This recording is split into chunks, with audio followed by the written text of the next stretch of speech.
He was pretty much playing the guy from Chrono. No, he wasn't as cool. God, that kid just flopped after that. What was that Valeria movie he did next or whatever? Yeah, well... He cashed a check for that one, though. Damn right he did. That's all that matters. And so did Enchantress, Cara Delevingne or whatever her name is. Well, Cara Delevingne's been still around. I mean, she was Enchantress. Let's pretend that Suicide Squad never happened. They did. It's called The Suicide Squad, and Yeah, James Gunn's doing it. They're already rebooting it. They absolutely already I have. remember when that movie came out, you and I used to get into arguments. I was like, you were the only human being I knew that actually liked that movie. I enjoyed it just because I like the characters. I mean, I definitely put up with a lot of shit for it. It was just nice to see the characters finally brought to life. Margot Robbie's...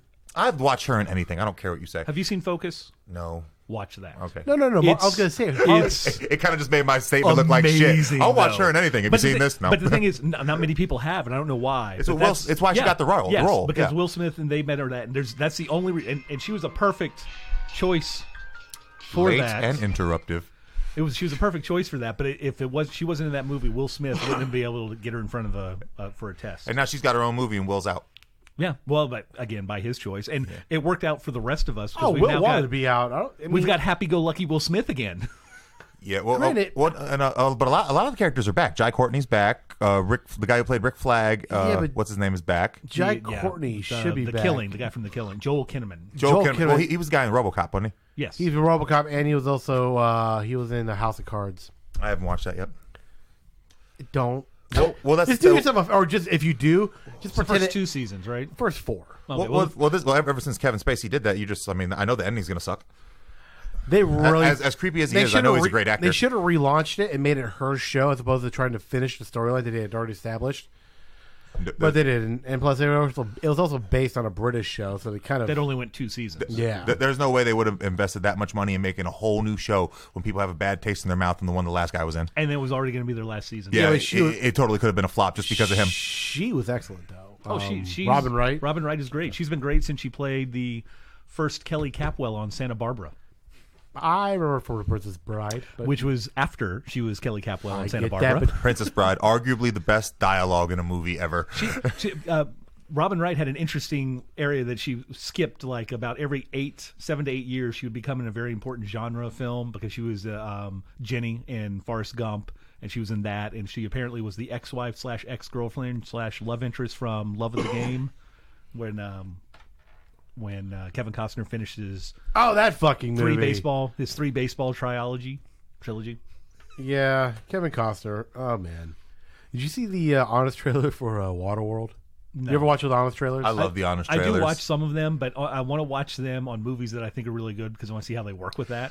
Well, the problem when they've been doing those movies that are really good, they're like, so this is going to be really hard. Yeah. Well, it was really funny. After Winter Soldier, the Russo brothers went on and they were like, like from now on, whenever we do our movies, when we're editing them, we go, how do we Honest trailer proof these? The best one is for Kong. The director of Kong does it with them. Yeah, that guy goes on. He actually wrote an Honest trailer for them. He goes, yeah, I know this shit's ridiculous. And look, Ryan Reynolds did one of the Deadpool ones too. Yes. Yeah, he did the Deadpool one. He did the voice and everything. So great. Those guys are awesome. Those are so funny. Yeah. The Infinity War one was great. Just talking about this is so much movie. There's a lot of movie. There's a lot to take in that movie. And I can only imagine what the Endgame one's going to be like too. I think it's probably already out. Close. No, that's the How It Should Have Ending's already out. How It Should Have Ended's are funny too. Next week will probably be Shazam because Shazam's now available on digital. Which I rewatched last night, and I loved that movie. Shazam was really good. Shazam works. It works. I liked it. It was good. I didn't expect all the Shazam kids to get powers, so that caught me off guard. I didn't expect that to happen in the first movie. Mm-hmm. I thought it was going to happen in the second one, but my problem with that movie is there's a duality there. It feels like 2 different movies are going on at the same time. Did they keep all those actors hidden on set? Because I never saw any leaks about like Megan Good and everyone else. Yeah, I think so. I never read a thing about them. Like, whoa, who were they playing? Well, I mean, Shazam was for a big superhero movie was under the radar compared to all of the rest of them because once The Rock left it, people just weren't paying attention. Well, the best one is going to be in the second one, or the Suicide Squad as a possible villain or introduction. For Black Adam. Well, the best one is for J.J. Abrams for the new Star Wars movie when they show the Emperor in the trailer and he's like, "Wait, you guys didn't leak this already? He's been all over the set. He had no idea. He's like, I thought you guys would have been talking about it by now." They've done a really good job, actually, not allowing leaks for that. Actually, Disney and Jones have been doing a really good job with no leaks recently. So, Especially considering what they did with Spider-Man. I mean, well, especially considering most of those movies are shot One in big leak. Atlanta, and Atlanta has not had the New York, Los Angeles reputation of like, oh, this is the industry. Let's not talk about it. yeah, but at the same time, there's movies like Black Widow being filmed in Europe as we speak, and there's leaks all Everywhere. over the place. That's because it's in Budapest, and it's like I'll give you $50 for a picture. So it's like everybody's recording everything. Fair enough. I think they're also trying to build some hype. It doesn't hurt. Well, I think we're probably going to get footage of it in a couple weeks at San Diego Comic-Con. When's it supposed to drop? The movie.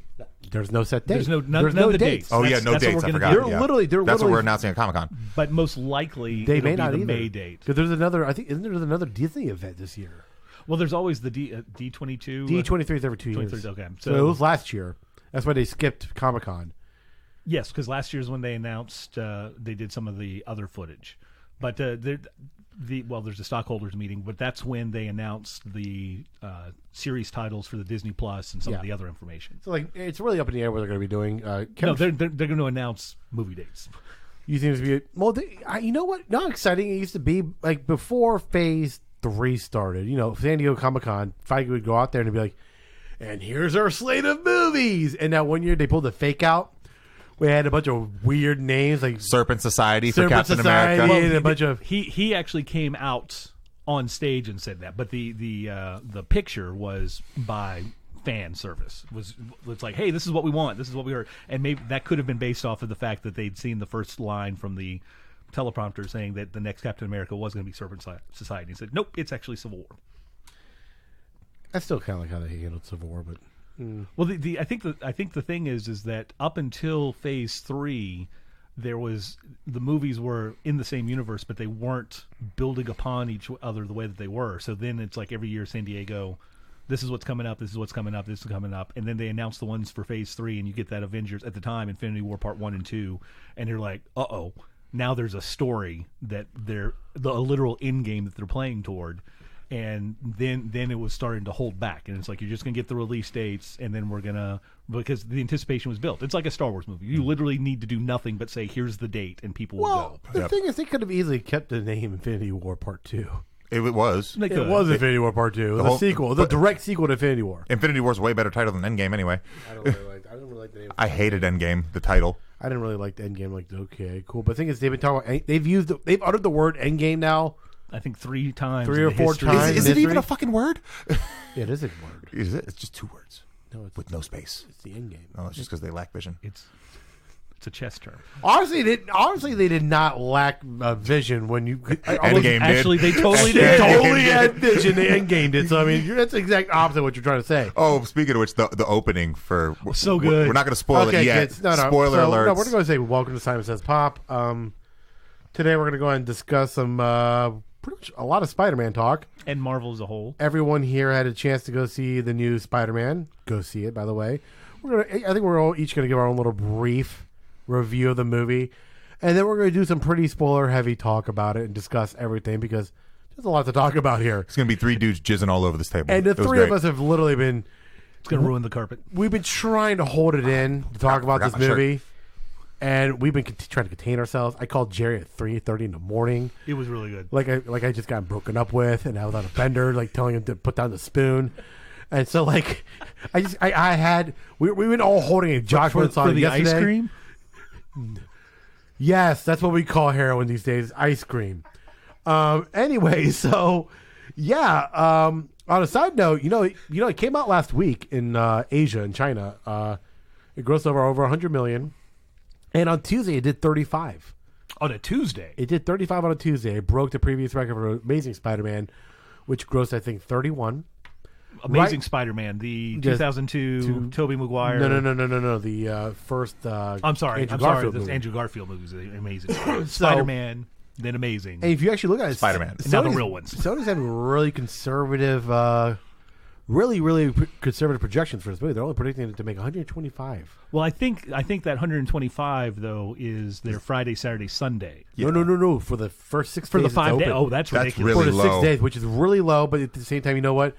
I think Sony's kind of taking a look at what's happened the last 4 weeks now, with no movie hitting their mark. So they're like, you know what? We're going to set that bar low, and it's probably going to hit like 180.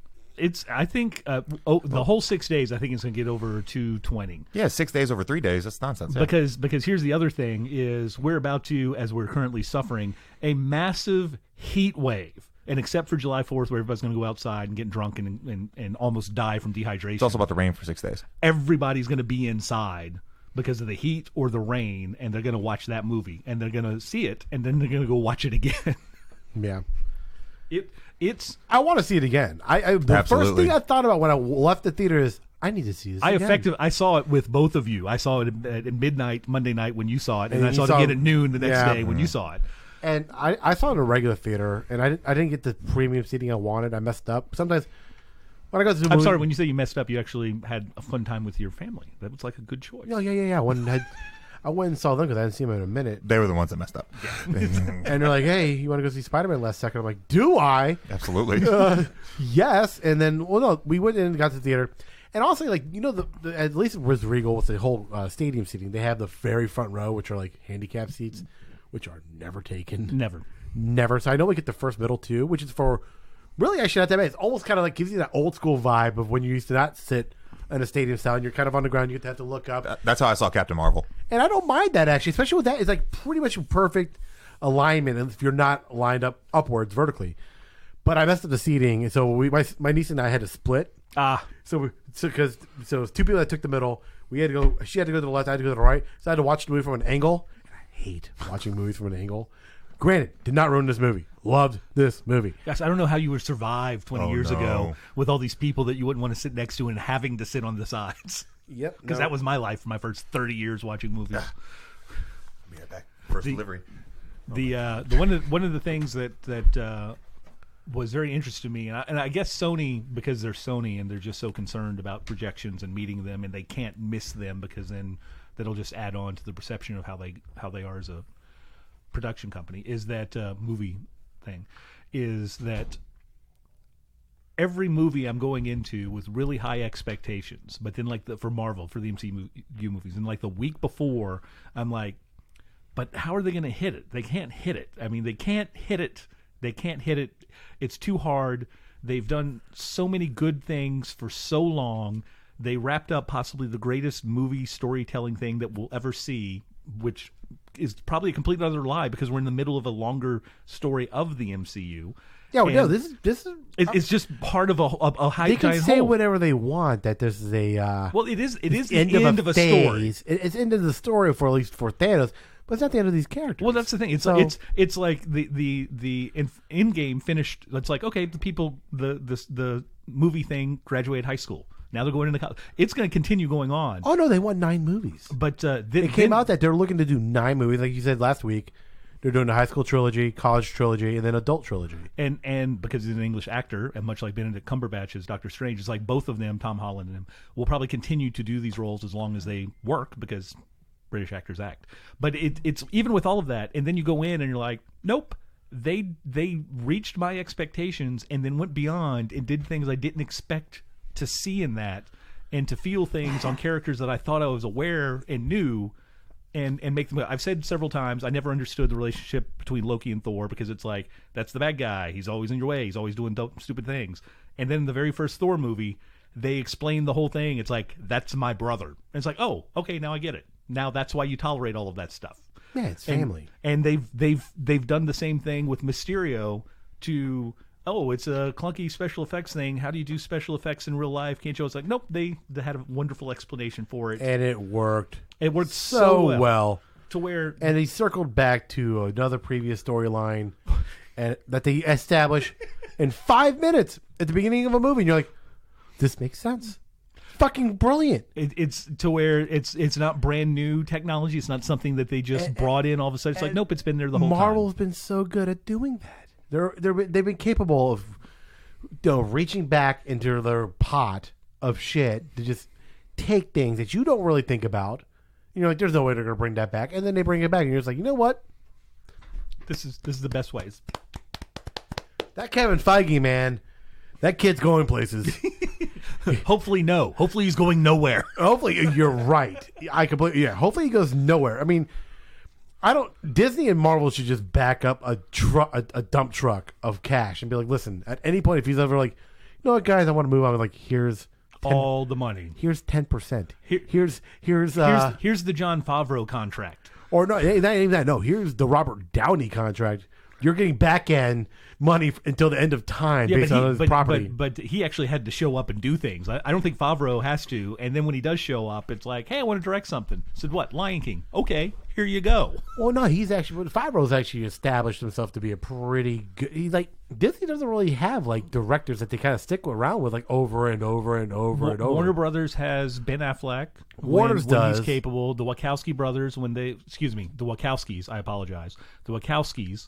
When they show up, and because they don't direct often, they've been involved in producing. And Christopher Nolan. They go to Christopher Nolan often, and then and soon to be J.J. Abrams, because they just signed him. Warner Media signed a contract with Abrams for I think the next 9 years or something, some ridiculous amount. Really? Yeah, he's this Star Wars thing, and I think there's something else, or like the last couple of things he's finishing up.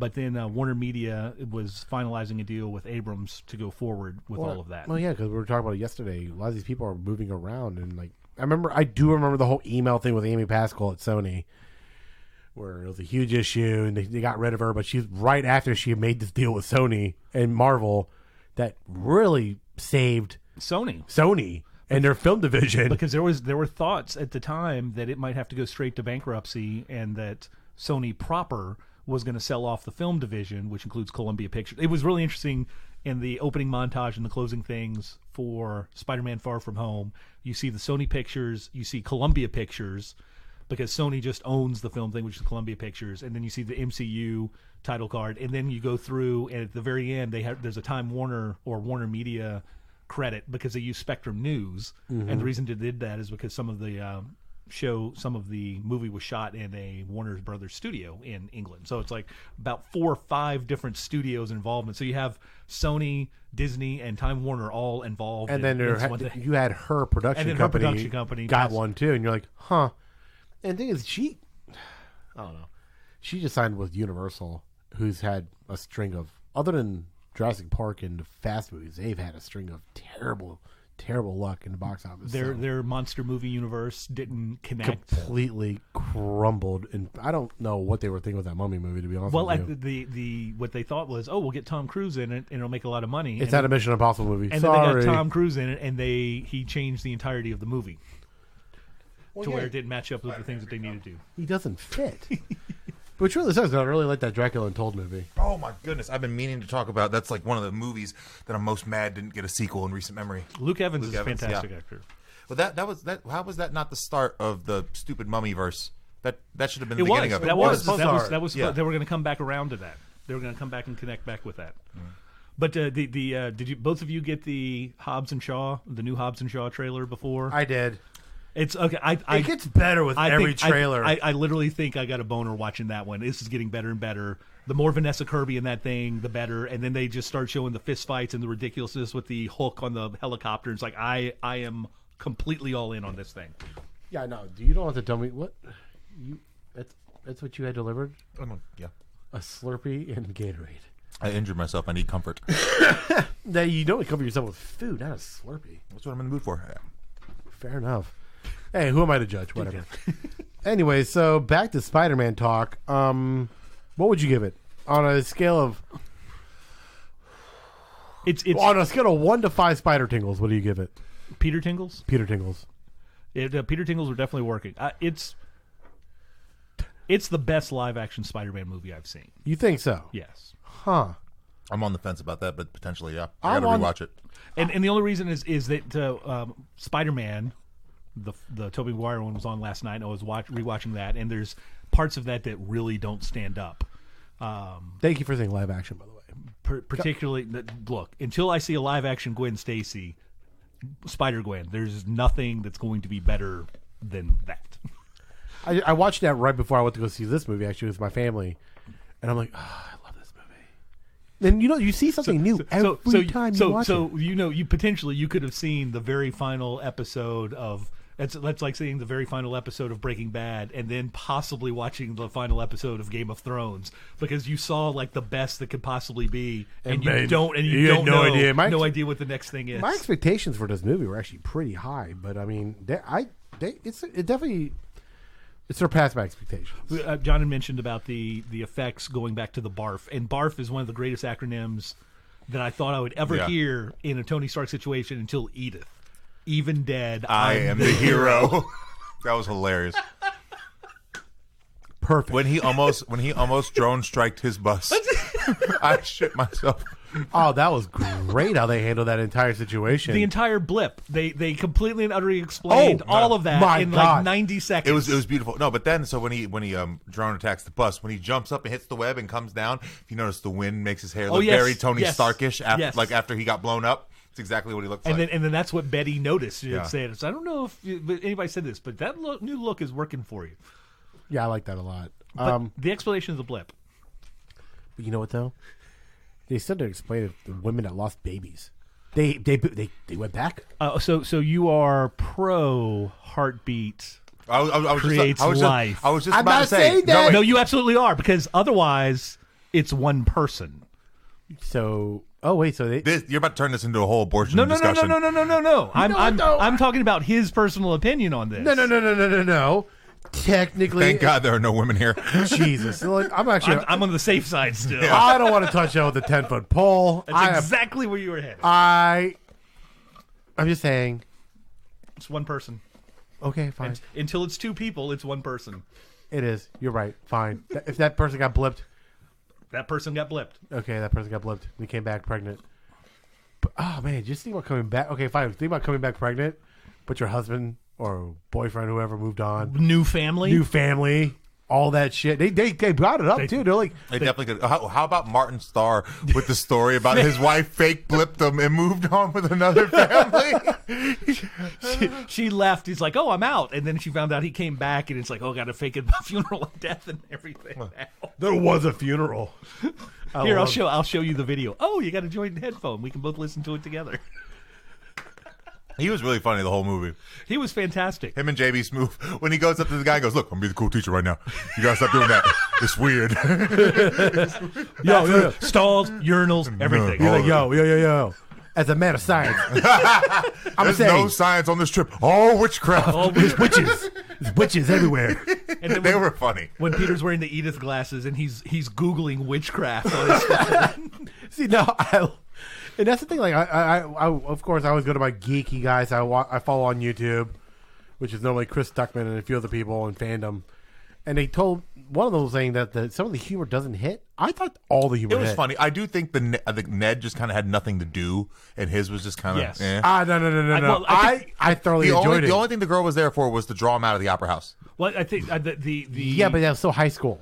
That's such a high school thing to happen. He let her wander into death. He is such a dumbass. Well, Ned has nothing to do with Ned had nothing to do with the regular part of the story, but his storyline was very specific to the high school kids. Yeah, just basically establishing that these kids are still in high school. That's something that does happen in high school. You're like, we're going to go on summer break. That happens to John now. I'd kiss you now, but I think I threw up in my throat a little. I got a mint. Listen. John is the Ned. I'm not Ned. The guy in the chair. Anyways, the blip was fantastic because it even going back as you know that everything's okay and everything's happening. When you see the footage of the band disappearing, you still kind of like, oh god, that must have been and the basketball players and everything. No, the best was when they came back during the game. And it's like, they reappeared exactly where they were. Oh no! And then when they're doing the whole news segment, and the kids are like, they made us repeat the year. It's fucking bullshit. You can't say that. We'd already taken midterms. We'd already taken midterms. We're like, It's the last day of school. It's fine. And then they go to they show the one kid, because of course the question is like, oh well, you got people that were 5 years younger than this and now they're our age, so they show the one character. It's like, oh, now all the girls are interested into him because he's grown out, muscled out, and everything.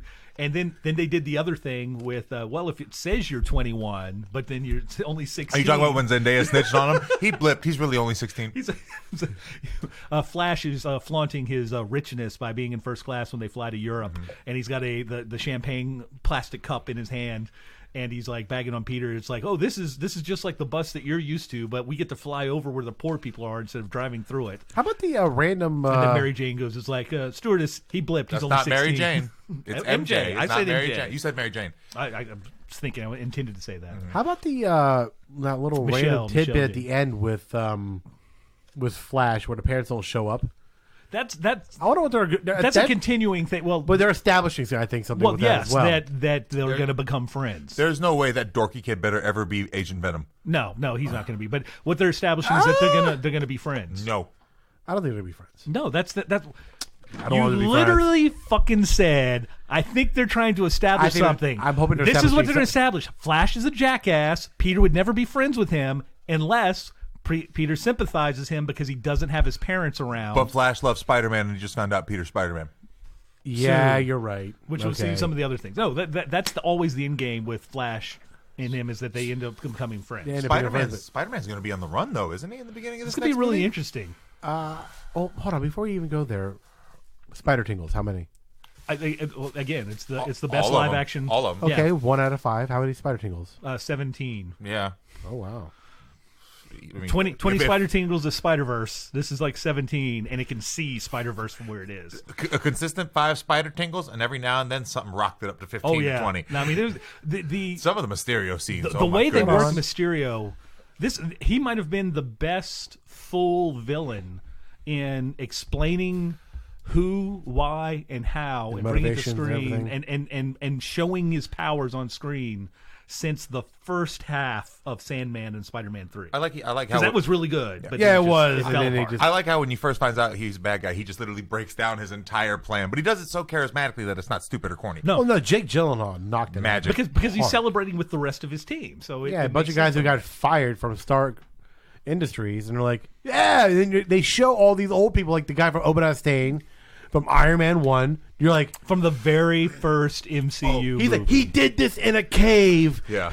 Yada yada, and you're like, oh shit, it is that guy. Yeah, and then no. So I remember when they were first sitting in the bar having a conversation. My buddy I'm seeing with, I'm like, so everyone's just sitting there staring at this guy in a Mysterio costume and nobody's saying anything. I thought that as well. That's what I thought. And then all of a sudden, then he leaves and you see it's on illusion. I'm like, oh, okay, that makes way more sense now. I don't know what I was thinking. It's a Mysterio movie. He's literally walking around with just the helmet on. I know. And a mic. I'm kind of disappointed the fishbowl was full CGI. He never had to wear an actual fishbowl. He said. Yeah, no, I Did you ever see the Instagram post of him trying to do things with a fishbowl on his head? Oh, God, Jake no. Gyllenhaal. Oh, it's funny. He's just trying to do like everyday activities, practicing for the role. And then in an interview, he said, well, the thing is, I had to learn how to fly first. And then he said, luckily, I've always shot lasers from my hands. He's a great interview. And then he says, walking around in a bowl was the next thing. That's what, and literally who he is in the interviews is what turned it around for him, because a lot of his early roles is like, I don't care about any of this. Donnie Darko is one of my favorite movies. I've never seen it. and what was that movie? And then there was the period of time Night- where he was supposed to replace Tobey Maguire in Spider-Man, He was gonna be- Nightcrawler, and Spider-Man 2. And that was which was really weird, because at the time he would have been, I think he was dating Kirsten Dunst, and that's when Kirsten Dunst and Maggie Gyllenhaal looked remarkably similar. So that was a whole weird thing coming in there. Spider-Man of Thrones. But no, he plays crazy, fantastic. yeah, Nightcrawler. If you watch him in Nightcrawler, which is a movie I thoroughly enjoy, if you haven't seen it, watch it. Really creepy shit. That's a kid from Venom in it too. The guy who's the villain in Venom. Oh, they're both in that movie. Riz Ahmed. Yeah, he plays the villain in Venom, and he's also the kid that is helping him in Nightcrawler. Oh yeah. And then he plays Mysterio in this movie. Yeah, Huh. Bodhi Rook, right? Yeah. Nightcrawler, great movie. Check it out. But no, he plays crazy, maniacal very well. And I think it's one of those things to where Which is weird when you look at him. Doesn't But I really think look like a guy that can. But I think that's why it works. I think that's why it works. But he also has. It's so weird when you see people's faces 20 feet tall and all the time. It seems like his eyes aren't offset or weird or anything, but he can kind of make them not line up. So when he looks at you at an angle, it's like a really weird, like, oh man, that dude's crazy. Yeah, he can do something. He can do something to when it's like, oh, I'm about to go nuts, and you're going to suffer the consequences, and you believe it. The Skarsgård kid in It does a really, really creepy look. Oh, he did it on Conan, and like the look, like he drops his head and looks up. Yeah. No, his and then does something weird with his mouth that nobody can do. He does like the Rick and Morty thing when Morty goes the weird mouth. Oh, that weird little hangy thing. Yeah. Well, okay. I give the movie 5 spider tingles. Peter Tingles. Peter Tingles, spider tingles, whatever. Stop calling it I that. know. I've only seen it once. I personally would prefer an Aunt May tingle. Happy Hogan's a lucky man. You think Jon Favreau put that piece in himself? I want to bang Marissa Tomei. By the way, she is Zoe Kravitz's godmother. Marissa Tomei? Yes, because going all the way back to the first season of A Different World. So I guess she and Lisa Bonet were really close to it. And Cree Summer was at Zoe Kravitz's wedding over the weekend as well in England. Bonet, is that the one married to Aquaman now? Yes. Yeah. That girl's got some top-notch dick her whole life. Lenny Kravitz, her ex-husband. I know, but... You think when they fight, Jason Momoa plays, I want to get away. I want to or fly American Woman. away. Stay away from me. He's like, hey. And, well, I mean, oh. See, okay, not that we're going to just stop discussing Spider-Man for a second here, but after watching Euphoria and then seeing her play MJ, Zendaya is such a great actress. She's great. She's at what not she getting does. credit for what she's done. Isn't she 21? 22. Something ridiculous. But she. I mean, obviously, Disney TV shows growing up as a teen actor, you're not asked to do a lot. She is really good. Yeah, and what she's been able to do on Euphoria, which is not a show for teenagers at all, even though I feel like it's geared towards that's teenagers. The funny thing is she's playing in Euphoria. She's 17, and then in a character, high school kid, and in Far From Home, it was 16/17-year-old high school kid. It's playing the same age character, entirely 180 completely degrees different away characters from each other, and you're just like, huh, weird. and you completely buy it for both You of get them. some PTSD from watching Euphoria. Next thing you know, you just wait for a dick to pop out of nowhere during Far From Home. That would be the opening scene of the second episode. Yeah. No, I made a comment about that show on my Facebook, and I'm like, what an awesome show. My friend goes, yeah, I really like it, but I was not expecting that much dick. I'm like, all the dicks. All the dicks. There might have been more in that opening montage scene than have been seen on all of cable television in the last 4 years. I'm not more motivated to watch the show now. Well, it's just a locker room after a basketball game or whatever. It's implied teenage nudity.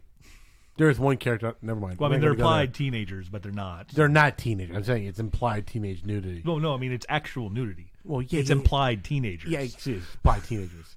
You're like, huh? Okay, that's cool. One of the characters. Never mind. You know. No, you got to watch the show. Just watch the show.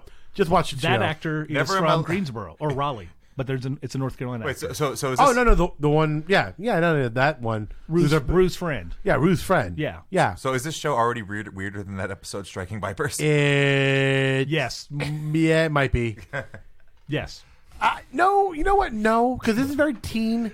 It is, but it's like I think that it is because there's a forebodingness about what's going to happen in Euphoria. That it's my high school. How's this going to work out? There was a lot of crazy shit going on in my high school. Granted, we didn't have that extra little element going on. Not that I know of, at least. Not that you know of. But that Striking Vipers episode, man.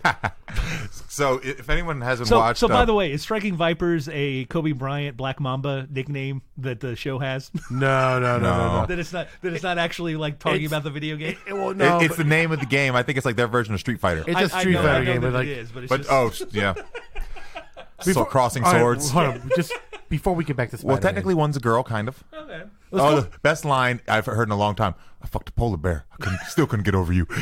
Listen, let's go. No, stop. Let's go into Spider-Man and finish discussing that. And then I want to strike vipers. Because I was just bringing up the fact that Zendaya is in both Euphoria and Spider-Man. And the entire time I'm thinking to myself, she's got range. she's amazing at what she does. But it's tremendous because you completely believe. Did Marvel and Disney really know she was going to be doing this show though? Like, they don't care. At one point, they used to. That was when it was just Disney, and that's also when like Perlmutter had more control over. Yeah, I know. Disney's not even really Disney anymore. There's like a whole separate wing for actual stuff. But but it's not. They understand that actors are actors, and I mean that's not under the Disney imprint or anything else. And the Lisa Bonet on the Cosby Show situation hasn't occurred in Euphoria with Zendaya, and I don't think that it does. Yeah. All their adult properties are still released. I mean, it's Disney, but it's like it's Marvel Studios or it's Lucasfilms, which they own. So they just don't put the Disney stamp on their adult stuff, really. Well, they used to own Miramax too, didn't they? They bought it later, but they had Hollywood Pictures released their first R-rated movie, Ruthless People, in the mid to late '80s. And they started Touchstone Pictures, Hollywood Pictures, and I could never remember the third. It's just about Walt Disney writing racist cartoons. Well, I mean, that was one of the things in the Tobey Maguire Spider-Man when he's fighting Bonesaw, Macho Man. Bonesaw's ready. Oh, yeah. He says to him, making fun of Bonesaw's attire, he said, "Did your husband pick that out?" Yeah. So it's like, ooh, wow, that was only 2002. Yeah. So when I was training, so listen to this. So when I was training to be a pro wrestler with Ric Flair and Lodi from Raven's Flock, Lodi used to tell the story of Macho Man got on the juice heavy for that movie, and his finisher was the top rope off the elbow. Yeah. He was cracking people's sternums. People didn't want to take it anymore. Oh wow! Yeah, he got so big and jacked out. He was like 5'10". He was 260. Oh no, he was huge. Yeah, he got really big for that. He movie. really packed on the steroids for that one, and he was legit hurting people. I can imagine. I mean, you just look at him. That was like after like he was really well, and that was the biggest I'd ever. Well, seen. no, and this is the thing. And if I don't know if you guys remember, either right before or right after that, a little stupid movie called Ready to Rumble came out. Yes, which he was also in, and yeah, the David Arquette WCW movie. Yep. And the fact that they gave David Arquette the actual title in WCW, one of the main reasons it went under. It's one of the main reasons I stopped watching. Yeah, WCW was pretty weak at the end. Vince Russo ruined it. Oh no, did you have? Not to really go off on a tangent, wrestling. Do you see who they got taking over Raw and SmackDown? Paul Heyman and Eric Bischoff. Yep. Yeah, I'll check it out. I think they already started. Yeah, but immediately the Undertaker comes back. The irony of the fact that 54. The irony of the fact that Vince McMahon, who's kind of he still oversees everything, but at the same time he's kind of he's trying. He's trying to take over the XFL, maybe trying to be doing all that. Well, AEW is breathing down his neck, and he's handing it off to two guys that he literally undercut and bought out and. He's just letting them produce the shows. Triple H is who's getting the baton there. Not yet. That's what's causing a lot of the angst within the wrestling industry. Yeah, he's got NXT. They're not. He has not handed to them. There's all these great storylines from NXT, and then when any of those people progress up to NXT WWE, blows everything out of the water. And I was actually, I don't know if I'd mentioned to you guys here, but it's one of the things I watched my first WrestleMania beginning to end last year, and then this past spring. And you watched that 7-hour monstrosity, of course, and it was terrifically entertaining and odd and weird. But there's too much stuff in between. Which was the first one you watched? The one with Ronda Rousey and Kurt Angle versus Triple H and Stephanie? Yes, the one last year. Yes. And that one was like a good one. I watched that one a slate, half drunk, beginning to end. The Undertaker squash match with John Cena. That would be bad. The Daniel Bryan where everybody in the bar is yelling yes. I mean, oh my goodness! Well, the thing was when they did the same thing they did for his last WrestleMania match at WrestleMania 30. Daniel, come back, get beat up. We're going to wheel you out, and then you're going to run back and win the match. That's the Daniel Bryan match. But I'm watching this, and I'm watching. I think it was the 6-man or some 8-man, whatever. But Ricochet is flying that guy's nuts around the ring, and I'm like, this is something I've never seen in my life. And then they like have him lose in this stupid, terrible way. And it's like I'm watching this. It's like I'm not the wrestling fan who's invested in this. Like I've been watching soap operas for my entire life. And I'm like, if I want to see that guy win, and I will watch because that is something I haven't seen. Yeah, the guys you want to watch are Johnny Gargano, Ricochet, Aleister Black. Yes, I've heard good things. Aleister Black. Oh, his intro was great. It's sick. Oh yeah, that song. I listen to that song in the gym. It's great. It fucking pumps me up. But you want to watch him and any Tommaso Ciampa versus Johnny Gargano match you want to see. Adam Cole and Aleister Black, they got some great matches. There's so many good guys in NXT. And the thing is, we just thought it was a fluke a couple years ago. Oh, they signed all the good indie guys. NXT's been good for like 6 years now. Yeah. 6 years. Yeah. And now most of them have gone up and they ain't doing jack shit. They're not given the opportunity. No, it's lame as fuck. I worked at an event in Full Sail University last year. and that's where they shoot all the NXT things in Orlando.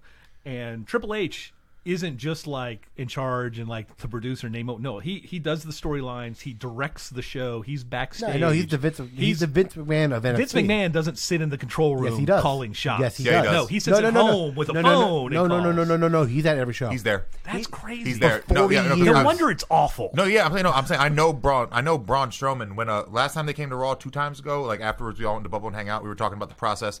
Jericho was there. He was all cool. He's like, yeah, man, Vince's fucker does not slow down. No, that would explain. That's why it explains it's so stale. Yeah, because he's out of touch. He's completely out of touch. He's 70. It's not even that. It's and this is one of the things that with some of the directors of some of the shows, it's you can easily see patterns people get into, and I'll tell people it's like, okay, this is what you got to do. Now you can only do it once this show rather than the 10 times. That's and you can can see how people get so much better. WWE lost me when I started to realize Vince was not going to change his ways at all. It's just like I stopped watching around the time of CM Punk and Daniel Bryan getting really big, and then CM Punk just quitting. Well, it's worse. That CM Punk run it's was worse great. than not changing. Well, the pipe bomb. That Punk run was great. No, the Punk. That was the last really good run on main roster. I think the Punk pipe bomb is what brought me back to wrestling. Yep. I took a 7-year break. I'm like, I'm over this shit. I don't want to watch it anymore. I was living in and Puerto Rico. I saw it on YouTube. I was living in Puerto Rico, and I caught it a random Raw, and I watched it. I was like, that was some shit. I'm going to watch next week. I caught Pump do the pipe bomb. I'm like, it got me back. I'm like, this is awesome. Me too. That's weird. Well, but it's worse. It's worse than not learning from what your mistakes are, because you can tell the same stories on a 5-year cycle as long as you bring in new people filling those roles. But he's still bringing a 54-year-old Undertaker, he's still bringing the same wrestlers from 20 years ago to tell the same story. The Undertaker character is technically ageless. Well, no, it works. But I mean, it's one of those things though. It's like it's the same story with the same people that he tries to rescue the same thing. Yeah, but he knows it's not that going to change. Wrestling fans are nostalgic fans. They really. What's the biggest story that's happened over the last 6 months in WrestleMania? I have no idea. That bubbled. Brock Lesnar re-signing and people hating it. That bubbled up outside of wrestling. Kofi Kingston winning the Kofi Kingston. And how did that happen? Because of an injury to the other person that was supposed to be in the match, and then he gets into it. And I know some people. I don't know these people. I just know I read that the best storyline that they got there, because when it happened at WrestleMania, I know some people that were up there, and there's the times where the story and real life align and then they cross over. He brings his kids out there. That's not the storyline. That's him. Like, I did something that has not been done before. Yeah, first black champion. I do not get how The Rock doesn't count. Half Samoan. Doesn't matter. And that I was kind of shocked by that one as well. All half African Americans get counted as African Americans in every other aspect of life. 132nd, I believe, is yeah, but at the same time, WWE is going to try and find things. any way to try and muster any kind of media, publicity about it. Whatever. The fact The Rock doesn't count is nonsense. Even the Saudi Arabia thing where they worked out a deal with Saudi Arabia. His name is Dwayne Johnson. It counts. Dwayne. Yeah, but no. Oh, speaking of Dwayne Johnson, anyone see the new Jumanji trailer? What a fantastic idea! I was going to be in to see that because I like the way that The Rock and Kevin Hart interact, but the fact that it's different characters, they're different characters, but the same. It's so much better with that. Kevin Hart playing an old Danny Glover. Kevin Hart playing Danny Glover. And he's doing it so well. What in the Sam Hill? He even kind of sounds like him. He sounds like him too, though. It kept freaking me. I'm like, The Rock's Danny DeVito accent is awful. It is, but it works. It's comically so well. awful. It's so. And then they made Fridge. The Jack Black character. Yeah. They made Fridge the Jack Black. He's the only returning character, right? Well, no, because it's the same. Ruby Roundhouse is played by the exact same kid. They're looking for the guy that was Rock last time, and Bethany I think was there as well. So I think Bethany is one of the future characters that we see when they meet them along the line. We just haven't seen them yet. Mm-hmm. It would be really weird if Bethany falls into the Joe Jonas character. And then because how she was dealing with Jack Black and realizing she had a penis, it's like, oh, this is all weird. And now she's within the character that she had the crush on. That could be kind of weird. Yeah, but the black kid from the first movie is being played by Jack Black. Yes. Yeah. But the redhead girl is Ruby Roundhouse again. She's and they're they're looking for Spencer, who was The Rock.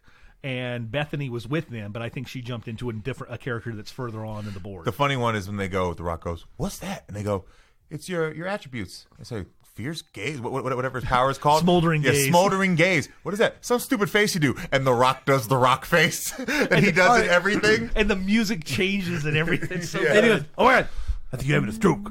You're having a stroke. The whole left side of your face. The whole left eye of your face looks different. You know, yes. It actually. No, I'm more excited for this one than the first one. I know what I wasn't really that excited for the first one. I wasn't at all. This one looks funny. This one looks I good. went and saw it in theaters. I actually thoroughly enjoyed it. I was actually pleasantly surprised because I didn't realize. The first one has a kind of a place in my heart because when it came out, I was like, what, 11? Oh, the Robin Williams? The Robin Williams. Oh, Yeah. it's incredible. And the Never book seen and it. everything. I love the book. What? Never seen it. What? You never seen the Robin Williams No, one? and Bonnie Hunt is in it, and I love Bonnie Hunt. A lot of things you haven't seen. There's a lot of I things would you not have have seen. expected that, though, Jumanji. Well, no, then again, he's not. There's a period of time where Robin Williams wasn't really big on a lot of his movies, and that was in the middle when he was making a lot of not great movies. And also, you're. I mean, it was a good one, but it was. But that wasn't exactly a movie that was aged. Well, it was not your demo either at the time. I don't think that really applies. You've so been much. seeing children movies for like 34 years, John. I'm a child. I've been seeing them for longer than John's been pumping up Toy Story for 3 months. And I saw it, and it was good. I still haven't seen it. Still not better than 3. No. It was good. The first movie that I saw in a theater was a Star Wars movie, and then Way to set the bar high, Jesus. and then I think like the first 5 movies that I think that I remember seeing, it was like Star Wars, Superman, 9 to 5. And then they would have the summer movie thing and like some Star ridiculous things. Wars first is like jerking off to a crazy Sasha Grey porno first. Like, where do you go from here? Like, everything else is just kind of downhill. No, so for me, That's the reboot. yeah, Sasha 2.0. Force Awakens. Force Awakens. Force Awakens. Yeah, I just imagine Adrian Chechik doing Sasha Grey rebooted, and someone's literally just sticking a boot in her vagina. My first 3 movies that I remember going to see as a kid were Batman 89, The Last Crusade, and Terminator 2. My dad took me to go see Terminator 2 when I was 6. It would have been Last Crusade because that came out in May. Yeah. Then June of '89 would have been Batman, and then Well, back then, the movies, it didn't really matter. well, but because they hung out in theaters. They hung out in theaters for years at some point. Well, months. It's actually, And no. releases. Yeah, some movies 6 months, and then you had dollar theaters, and movies would be there for a year. Dollar sometimes. theaters are a recent innovation because through most of my teen years, matinee movies were $2. So a dollar theater didn't quite exist until like the late '90s when tickets got to about $6 or $7. The theater, where I lived in Jacksonville, North Carolina, we had a dollar theater back in 1989, 88. And it was a military town. Somewhere. Well, I mean that just might be when the movies got there too, because once a movie's been out 6 months at that time, and they're just So no, it was Last Crusade, Batman 89, like Ninja Turtles, and then Terminator. they had those. I'm sure the Little Mermaid's in there somewhere. They have but- the summer movie things for kids, and that's what, like, every Wednesday you go to a 10 a.m. movie. I think they still do that at some of them. But during that run, I'd seen most of the Herbie movies, Planet of the Apes, which is a really scary fucking movie for, like, a 9-year-old I bet. to see. Damn you, all 1 hell. million years BC, also kind of a spooky movie to see. Fantastic Voyage. I mean, and so many things to where you're, and then it's a weird thing because it's like, oh God, now I'm really afraid of like quicksand. And it's like, that's not an issue. You don't really need to be bothered by that. I like how you guys all have these like great films, and I'm sure I saw other movies first, but the one that really sticks that I remember is the fucking South Park movie in like 1996. Bigger, longer, uncut. Well, we're both a little bit older. I saw was 6. that and American Pie on a sneak preview on the same night. Wow. And American Pie had like That was 99. Or then it was that and Wild Wild West, and it was, but it's American Pie was a sneak preview on like 2 weeks before on a Saturday at 8:00 at the Ballantine Theater. Nobody knew anything or heard anything about it, and it's like, this movie is really good. And then of course it went on to make over $100 million then, and several 2 movie theater sequels and 3 or 4 direct-to-video sequels. And talk about a movie series that couldn't be remade now. Especially the webcam scene. The webcam scene with Blink 182. I don't know, Zendaya and the Dicks. It's a lot. That's not a webcam. That's not a violation of privacy, so Yeah. to speak. And the situation it's filming in a locker room. It always is. Look, I'm gonna be the cool teacher right now. You need to stop that. It's weird. No urinals, no stalls. Yeah. Oh, we went. By the way, that's a way to get back to Spider-Man, which we went completely off the rails on. Yeah, we do. We have to do it sometimes. Tom Holland is the best Peter Parker in Spider-Man. I think that we're ever going to see. We don't deserve Tom Holland. He's great. It's shocking because it's. I've said he's starting to look older, but it helps that he's only 5'6". Yeah, I've said that. He never looked that old to me. I thought Ned looked old.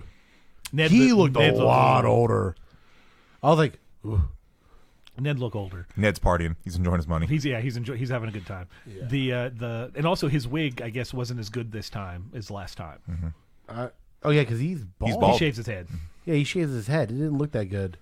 But I love the. I love the. Him and Betty were a date in the comic books. Yeah, they were married. Yeah. Well, that was one of the cool things that was there. It's like, so they had Ned and Betty have a summer fling, and he also gets tased, drugged by Nick Fury in a hotel in Europe, and that's how Ned Leeds dies. Is he was killed in a attack in a hotel room in Europe in the comics at one point. I don't know where he was after that, and so they did a couple of subtle references with that. But the Chris Evans is the best Superman we're going to get. It's him playing Captain America, and Vincent D'Onofrio, the best Lex Luthor we're going to get as him playing the Kingpin. This is the first time we've gotten like the best Peter Parker, and he's actually playing Peter Parker and Spider-Man. Mm-hmm. He's fantastic, and you buy. I think I've said here I never read Spider-Man a lot growing up because everything bad would happen to him, and he'd never have any moments of good luck or positive momentum. And I'd read the X-Men, which is the exact same thing, but at least spread across 12 characters, 6 of them are kind of having a good time, and 6 of them it's just that terrible, awful life. Whereas, like, they figured it out. They've balanced. They found the line to where Peter Parker can be struggling with not having the father figure, losing the most recent father figure, making mistakes, being Spider-Man, yet still having some of the other positive things going on. But it's yeah. Die.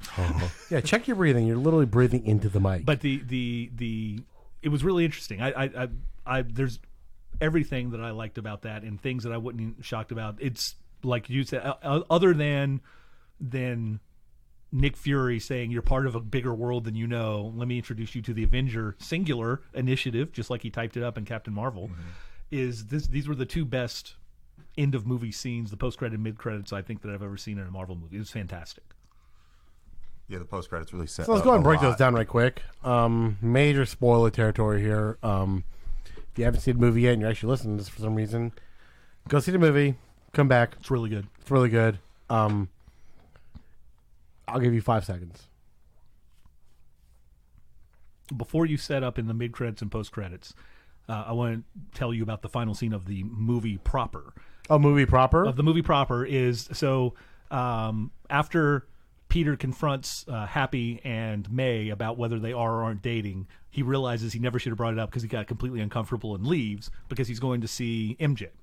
And as he's swinging through New York, and he texts her, and she texts him back, "Don't swing and text." Literally, as he's doing both of those things, he pops into the glider part of the Spider-Man thing and goes through a building right behind Grand Central Terminal. Which, if you remember the Marvel Universe geography, the building behind Grand Central Terminal is the former Stark Tower, Avengers Tower that we saw at the end of Endgame with a lot of construction on it, which now appears to be finished in those 8 months.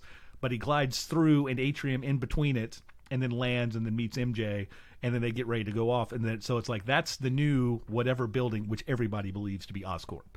But that has now been finished, and they've done an excellent job of referencing and teasing that, much like the barf technology. It's like, oh, here's something that's going to happen. It's on a shelf. This Chekhov's gun is not going to fire for 4 movies, 5, 6, 7 movies, but it's there. See, that's what I love about them, man. They don't blow their load. They keep stuff in their back pocket. They keep that ace in their sleeve. They're just like endless amounts of material. You can do that. They can, but the fact that I genuinely believe any other. If this were Warner's or like someone else was DC, it's because Warner's doesn't have the balls to stick to the source material that well. Or wait. They don't have the patience. They don't understand the payoff that you get. Marvel's world building is so good that you don't even realize they're doing it as it's happening. You have no idea. That's how good it is. You're like, what movie are we on now? 23? Yes. Is it 23? Yes. Right? It's the 23rd. It's nonsense. I've seen all of them multiple times. So we have what? It was Civil War. So since then, there was Guardians of the Galaxy 2, Doctor Strange, Ragnarok, 2 Avengers movies, a Spider-Man movie, a Captain Marvel movie, a Black Panther movie. So that's at least eight movies in between the setup for Barth and the payoff for Barth. Yep. That's crazy. And the fact that they utilized that footage from Civil War, saying this is like my whatever X 800 whatever million $611 million therapy project. But you can kind of understand why he'd be pissed off about why Tony took his tech and just did that with it. Well, because, and this is the thing, you realize, and this is one of the things I've enjoyed that, as we were just mentioning, that Warner Brothers can't do because they don't have the patience to trust their material or the patience to tell the story, is that they told us why.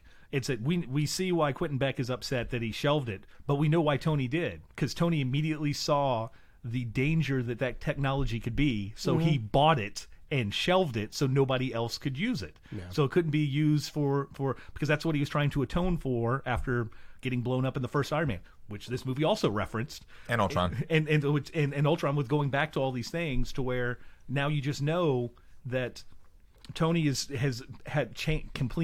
became a completely different person than who he was. That there were times where he was terrifically successful in trying to head something off that we have no idea that he was doing until 8 movies later. Yeah, and then my thing is they kept referencing back about how much of an alcoholic he was, and they even used the word alcoholic. You're like, huh? So he was an alcoholic? We never really got to see it except for one movie where he pees in his Iron Man suit in front of DJ. What was it? AM? Who was that? It was after it came out. As he after passed away. Died, yeah. Mm-hmm. And you're just like, also one of the victims of the Angel of Death. He was found in one of the same Olsen's. That's so weird. Yeah, so weird. Anyways, so end credit scenes. We're not really. I don't want to break down the movie. Just go see it. But we have to talk about the end credit scenes. Go see the movie. Like I said, the way they switched up Mysterio's character and how they handled that, from being a special effects wizard to what he is in this movie, phenomenal. I love it. It made perfect sense. It makes perfect sense. And then how they handled, as Josh was saying before that we were recording the podcast because we had to wait to do for some things. So he was talking about how the paranoia in the third act with Mysterio, because once that first reveal, you have no idea. You have no idea if what you're watching is real or not. So you're just like the whole time you're like, is this real? Is this not? It was a sense of weirdness I haven't felt in a movie in a while, or if ever. I don't know. I mean, oh goodness! I know we got to break down the post-credit scenes, but that first fight that ends with him getting hit by the train is one of the coolest things Marvel's ever done. So I've seen it twice. The first time I was like, "What just happened?" Because it like happened so much in the effect that I wasn't sure. And the second time, it's like I know it's coming, but it was so abrupt in the editing that I literally was like, "Oh!" And I knew it was happening. Yeah, I hate to say it, I knew that was him when he picked him up. Like, there's no way that's Fury. I'm like, that's definitely him. They knew he's. Well, it was never Fury anyway. Actually, yeah. No, Fury was never. Hold on, time out. Hold that thought. I'm just saying. No. What he's saying, it was never Fury in Germany. It never was Fury in Germany. It was never Fury the entire movie. Well, that's later. Well, duh. That's later that we find out. I know which is really interesting, because I think this is one of those situations with Samuel Jackson's acting that he's never going to be appreciated, because so often he plays Samuel L. Jackson. His version of Samuel L. Jackson during the body of the movie as Nick Fury was just not... It was a little off. It was a little off. The hair, yeah. And it was perfect. And you're like, he doesn't sell in roles. He's for an American actor, he's a British actor. You pay me a check, I'm going to show up. I'm going to be Samuel L. Jackson.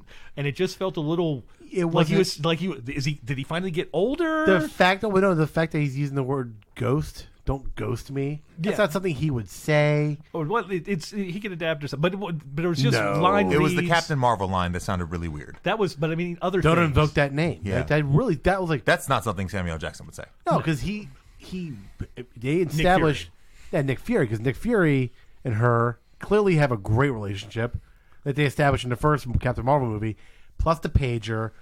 Plus, she's like, "Where's Fury? Where's Fury?" During Endgame. Yeah. So for him to be out of nowhere. After Endgame, but again, don't invoke that name. But it's been 8 months since Endgame, and it could be it's like, hey, I need you to stay on Earth because we lost all these things. And he's like, no, I got these responsibilities. So you can understand they're being a little upset. Fury knows that she is not meant to be on Earth all the time. He knows that. He's not even there all the time. Yeah, they established that in Captain Marvel, so like he knows that. So that don't invoke that name. That goes to say that when Captain Marvel happened. All the way up until now, something clearly they may have had a falling out. She didn't find them a planet. Something happened. It may not be as all cool as we want there. Not with the scrolls. Yeah, not with the scrolls. It looks like there's 30 years and no new planet.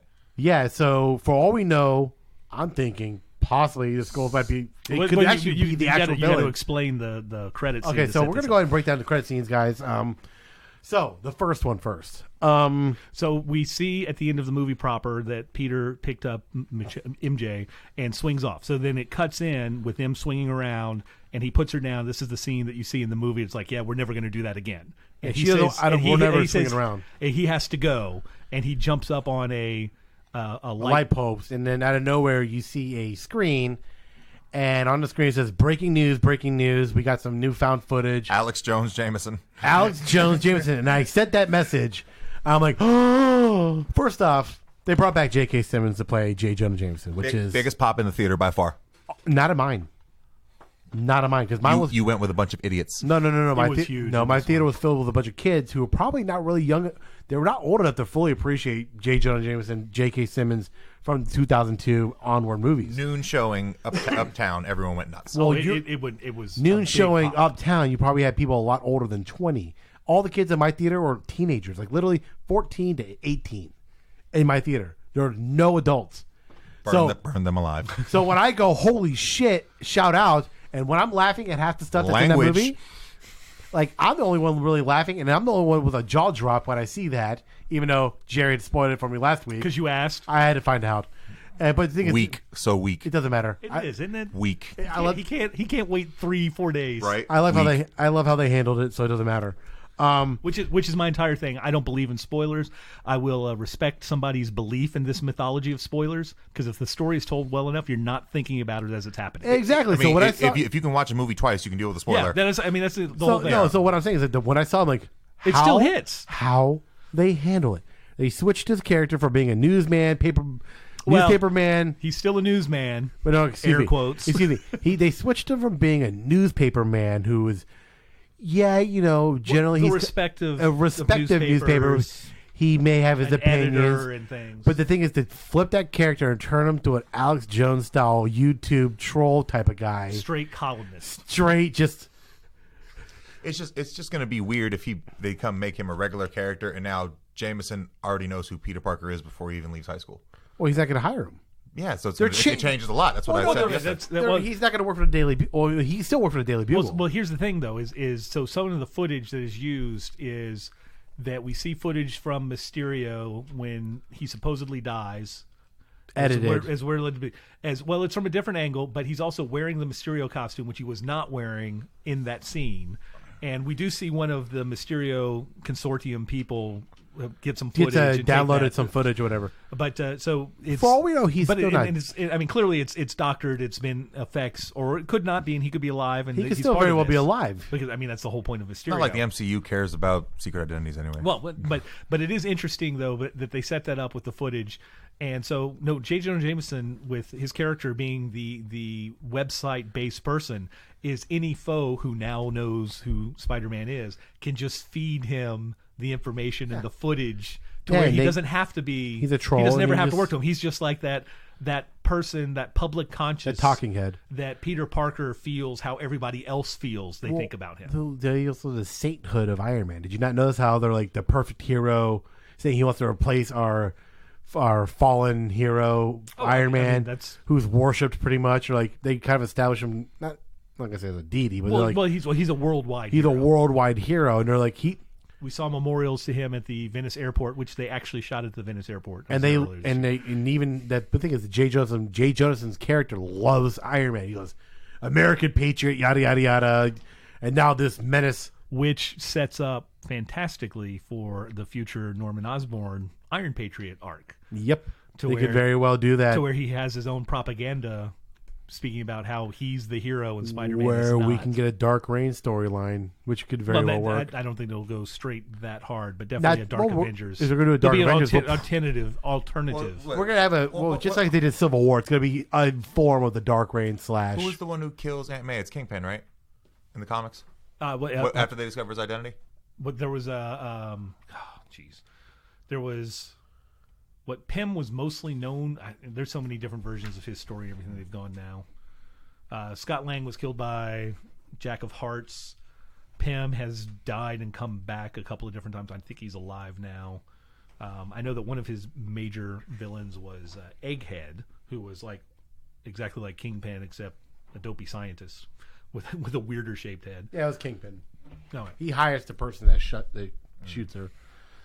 But no, the interesting thing is not so much about Peter, who can kind of take care of himself, although it now puts all of his friends, which is what he was concerned about. But May, where is she going to be / live and do and whatnot? They kill Marissa Tomei, I'm gonna cry. Just go back and watch your wrestling. Which is fine. Just be sitting in the theater like, I can't fap to this. Has which MJ is, turned 18 in the show?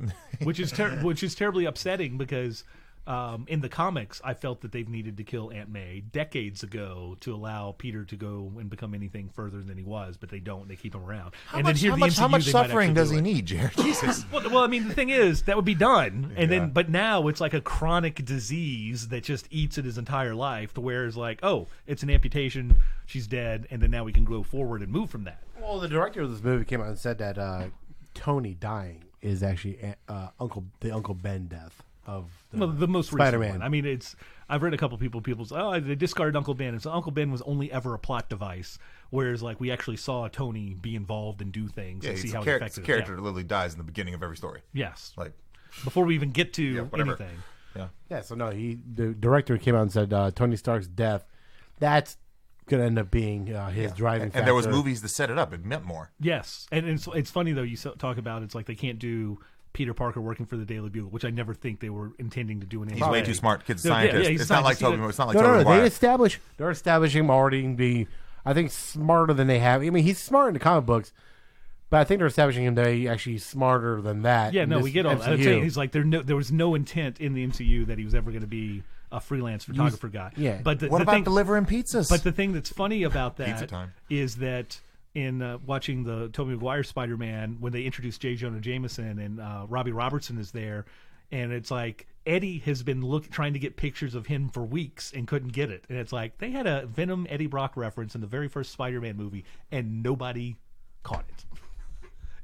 It was just right there, right in the front, right in front of everybody, and nobody got it because, one, nobody was thinking that this could be anything more than just a one-off, and then made so much money and they did all the things, and then they eventually brought Venom in. But they referenced Eddie Brock in the very first Spider-Man movie, in the opening scene the first time you see J. Jonah Jameson.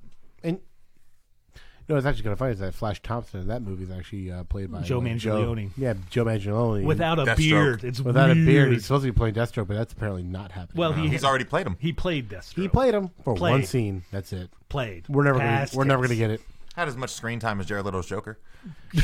And it was better too. It was because that entire boat drive over to the It was better to the than yacht anything was that happened. longer. And anything that happened on that boat ride was better than anything that happened in the rest of that fucking movie.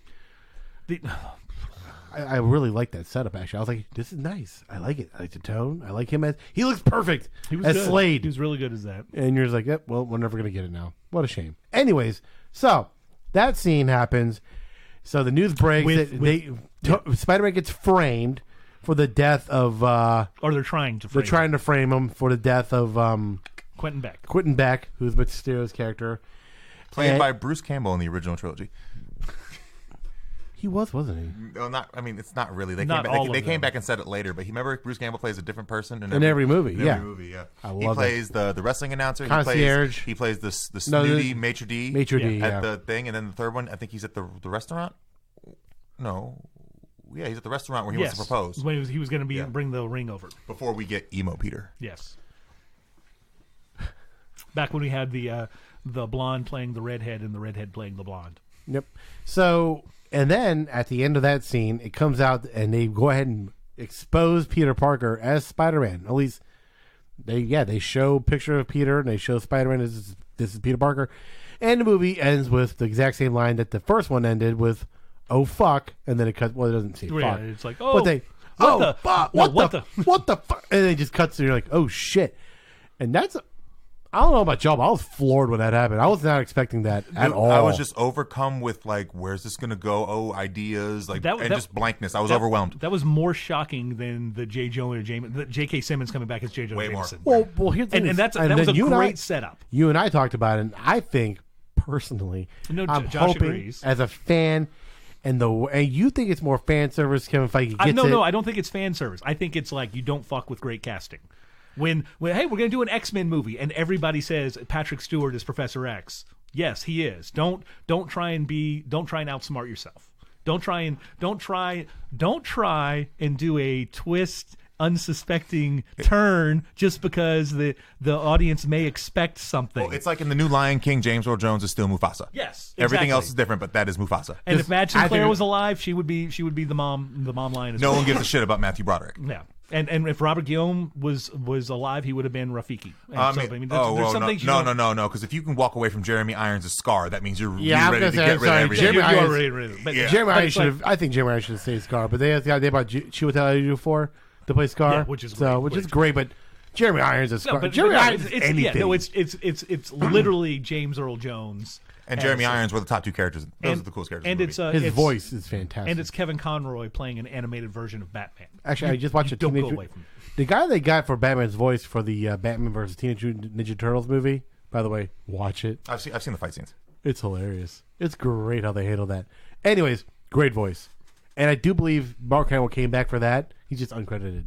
They don't even have a voice actor for the Joker in that. Well, that was one of the things in the new Flash CW series. They had the Trickster come back, and it was Mark Hamill who played that in the 1990 Flash series, which is awesome.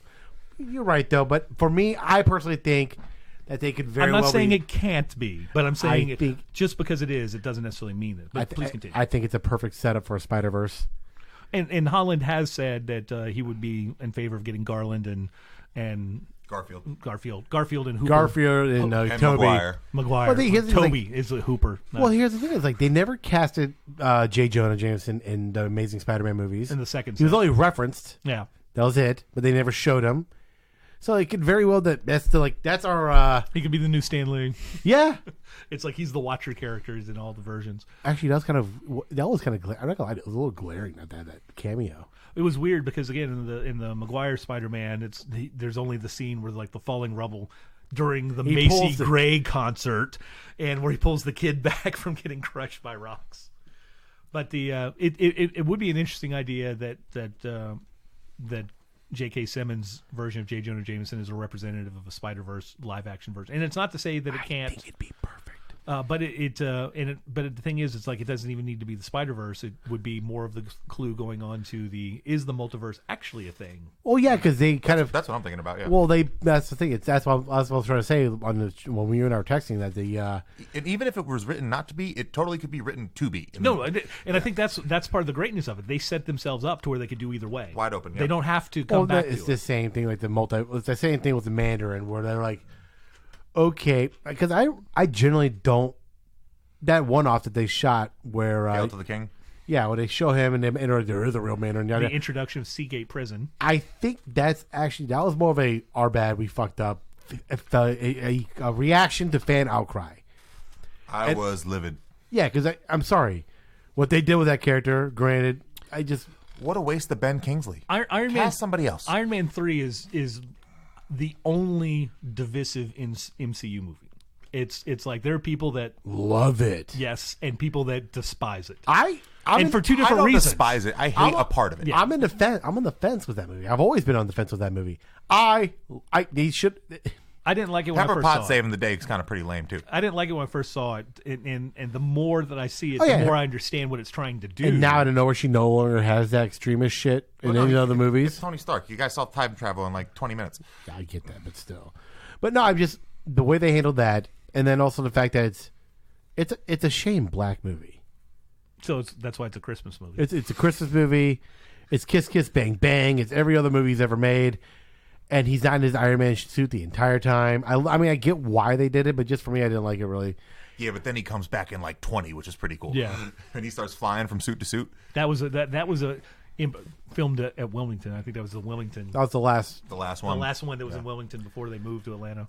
But no, they pulled a fast one. They did that one off to kind of explain that. Okay, no, sorry. There is a real Mandarin. Sorry, guys, there is a leader of the Ten Rings.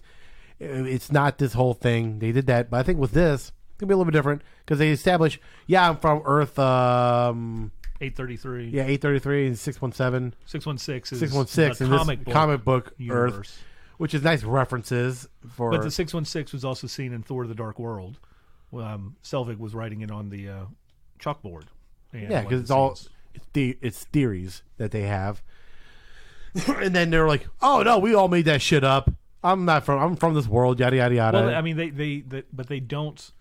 The science behind it could still exist, as Peter was explaining, and Quentin getting himself to be friends with Peter so quickly by his never apologize for being the smartest person in the room, where he spent his entire life apologizing for something one way or another, was a very good bonding experience for the two of them.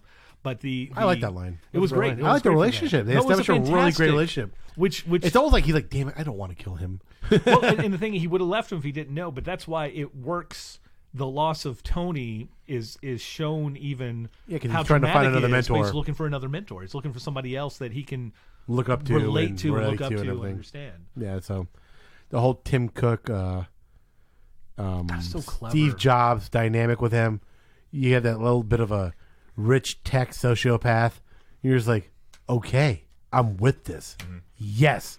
I like how he was just all business. Like, even the one part, he's like, now if I have to kill Spider-Man, the blood's on your hands. The blood's on your hands. The blood is on your hands. I like that a lot. And then when he puts the drones, actually like to put their bullets on his heads, like put the lasers on his heads. Like, what are you going to do? So anyways, I think that's going to, I hope that's going to lead to basically J.K. Simmons playing 3 different J. Jonah Jamesons to explain the multiverse. Explain that these characters are all different characters, but the Spider-Man could be very well different characters.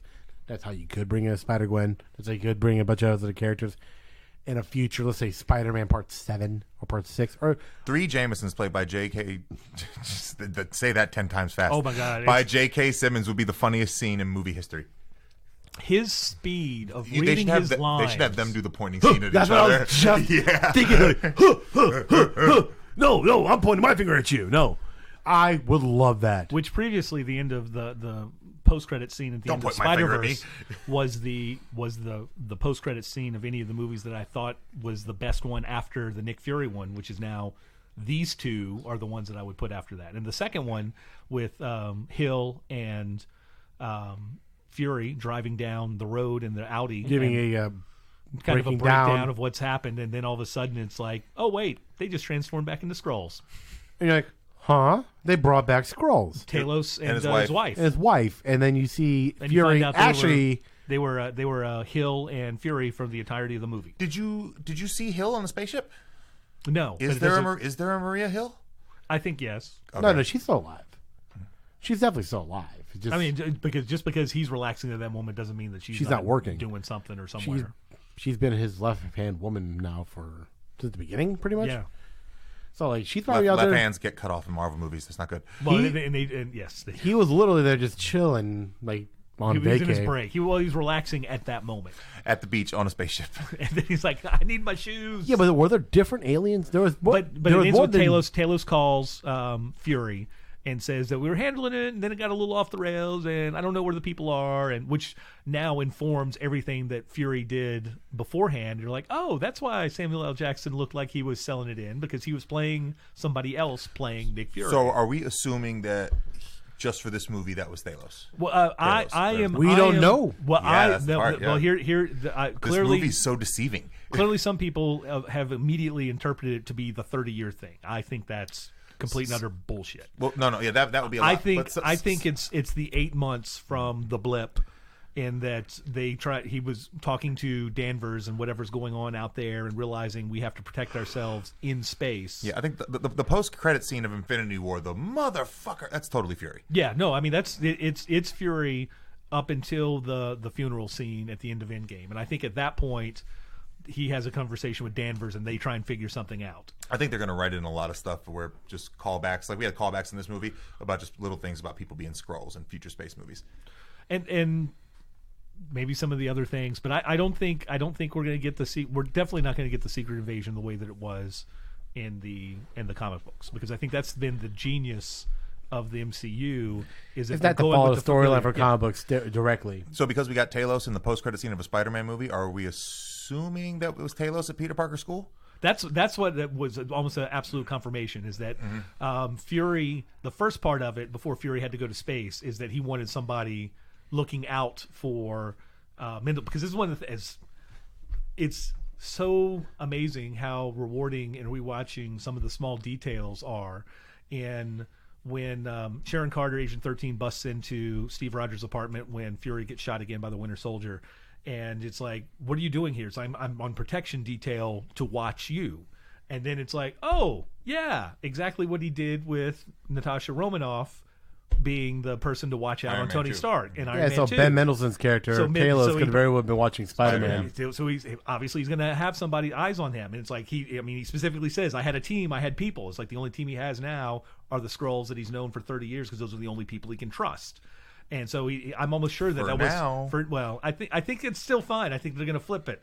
Or it'll be a different situation. This universe ain't ending for a while. We got time. Oh, no, there's so much stuff that can happen at any point that we don't even know could be the schism that gets played out in 10 movies beyond we just don't know what's going to happen. And I mean, but I do think that was Ben Mendelsohn in the background of Endgame when Peter and Ned meet each other. There's like, wait a second, and they're like, nope. I think both those post-credit scenes really showed you that Marvel is what the reports are saying. They're going to be going. There's a ground base, and then there's going to be a space base. And I think that's entirely what they were showing. Absolutely, what just happened. Yes. Yeah. And that we're going to focus on the smaller, personal. How is Peter going to adapt to everybody knows my name, and he's not Norman the Bar, and what Fury is doing in defending, setting up Sword, and whatever the intergalactic thing. But I think what you're saying. I think all of the aliens in the background were Skrulls. I didn't notice. I have to go watch. I didn't look that closely. I did don't the think second they are. time. I did the second time on the ones on the left when he first walks out and heads to the right. I was just trying to look out into space, see if anything That's was what coming. I was doing the second time. I was looking through the space window to see if that was any identifier. But the interesting thing is, and I think I was texting you about the Alpha Flight thing. And the current she's the leader of Alpha Flight is what Sword became, and that's the space-based protection for Earth. And Captain Marvel is the head of that. So this could be what Fury's setting up for that, to where you can have your Space Avengers, and then you can have your Earth Avengers, and then whenever something needs to combine those going forward. But it's amazing that both Endgame and this movie call back to movies almost 10, up to 15 movies before, and use something in that's very important to what's going now. And that everything that we see, there are no loose ends. It's not like, I guess they're not going to come back to it because they didn't immediately address it in the next movie. Oh, no. We know we're just putting books on the shelf and we need to read one. We're going to go grab one. And that's one of the more amazing things about that. Well, actually, I was just kind of reading quick up on what's the history of Sword. It was created by Joss Whedon. Yeah, for 2004. Astonishing X-Men. Yeah. That's what brought me back into comics. Was it really? Yeah. The Buffy comic being a continuation of the series season 8, where he was overseeing that, and his writing Astonishing X-Men. Those were the two that I started reading again, and then within 5 months it was up to like 20 again. Whoopsies. which is how that happens. And I'd worked my way down to about 3 or 4 again, and now Jonathan Hickman's getting ready to take over the X-Men. It's like, son of a bitch. I think that might be how I get back into it. It's a great starting point. I'll let you know with the 2 miniseries, and those 2 miniseries, House of X and Powers of 10, will be all the setup for everything that he does after that. Yeah, what was the thing I showed you guys yesterday? They just re-announced like they're doing the zombies again. What do we briefly talk about? Don't you think a healing factor would affect the zombie Marvel virus? Zombies? Yeah. They've been doing Marvel Zombies for a long time. Yeah, but wouldn't a healing factor kind of counteract that? Well, I was wondering. It bothers me. I actually don't you think. Guys let me know. I actually don't think it affects Deadpool at all. I think he's Deadpool on the cover as a zombie. I know. I don't think that he is. I think he's just like going with it. That would be the funniest comic strip I've ever read in my life. He's just going with it. Oh, yeah. So SWORD stands for Sentient World Observation and Response Department. That's where Abigail Brand, and if they bring in Abigail Brand, I'll be ridiculously excited about that. It'd be really funny if like the zombie virus is just like an STD Deadpool gives everybody, and it just slowly spreads. It's like, oh, everyone has my healing factor now. Abigail Brand is half human, half alien, and she has green hair and she has some powers, but she has this ridiculously... Isn't she the leader of SWORD, right? She's the leader of SWORD. She has this ridiculously hot thing for the Beast. And he's like, are you sure about all this? And she's like, no problem with his blue furry form. And then later you find out that her father's side is green furry people, aliens. Oh, that's hilarious. John, okay. It's criminal. You've never tried to be Beast for Halloween. What the hell's the matter with you? So, no, I don't know. So it fits with the sword and shield situation. It does feel with the sword and shield situation, but also at the same time, it does...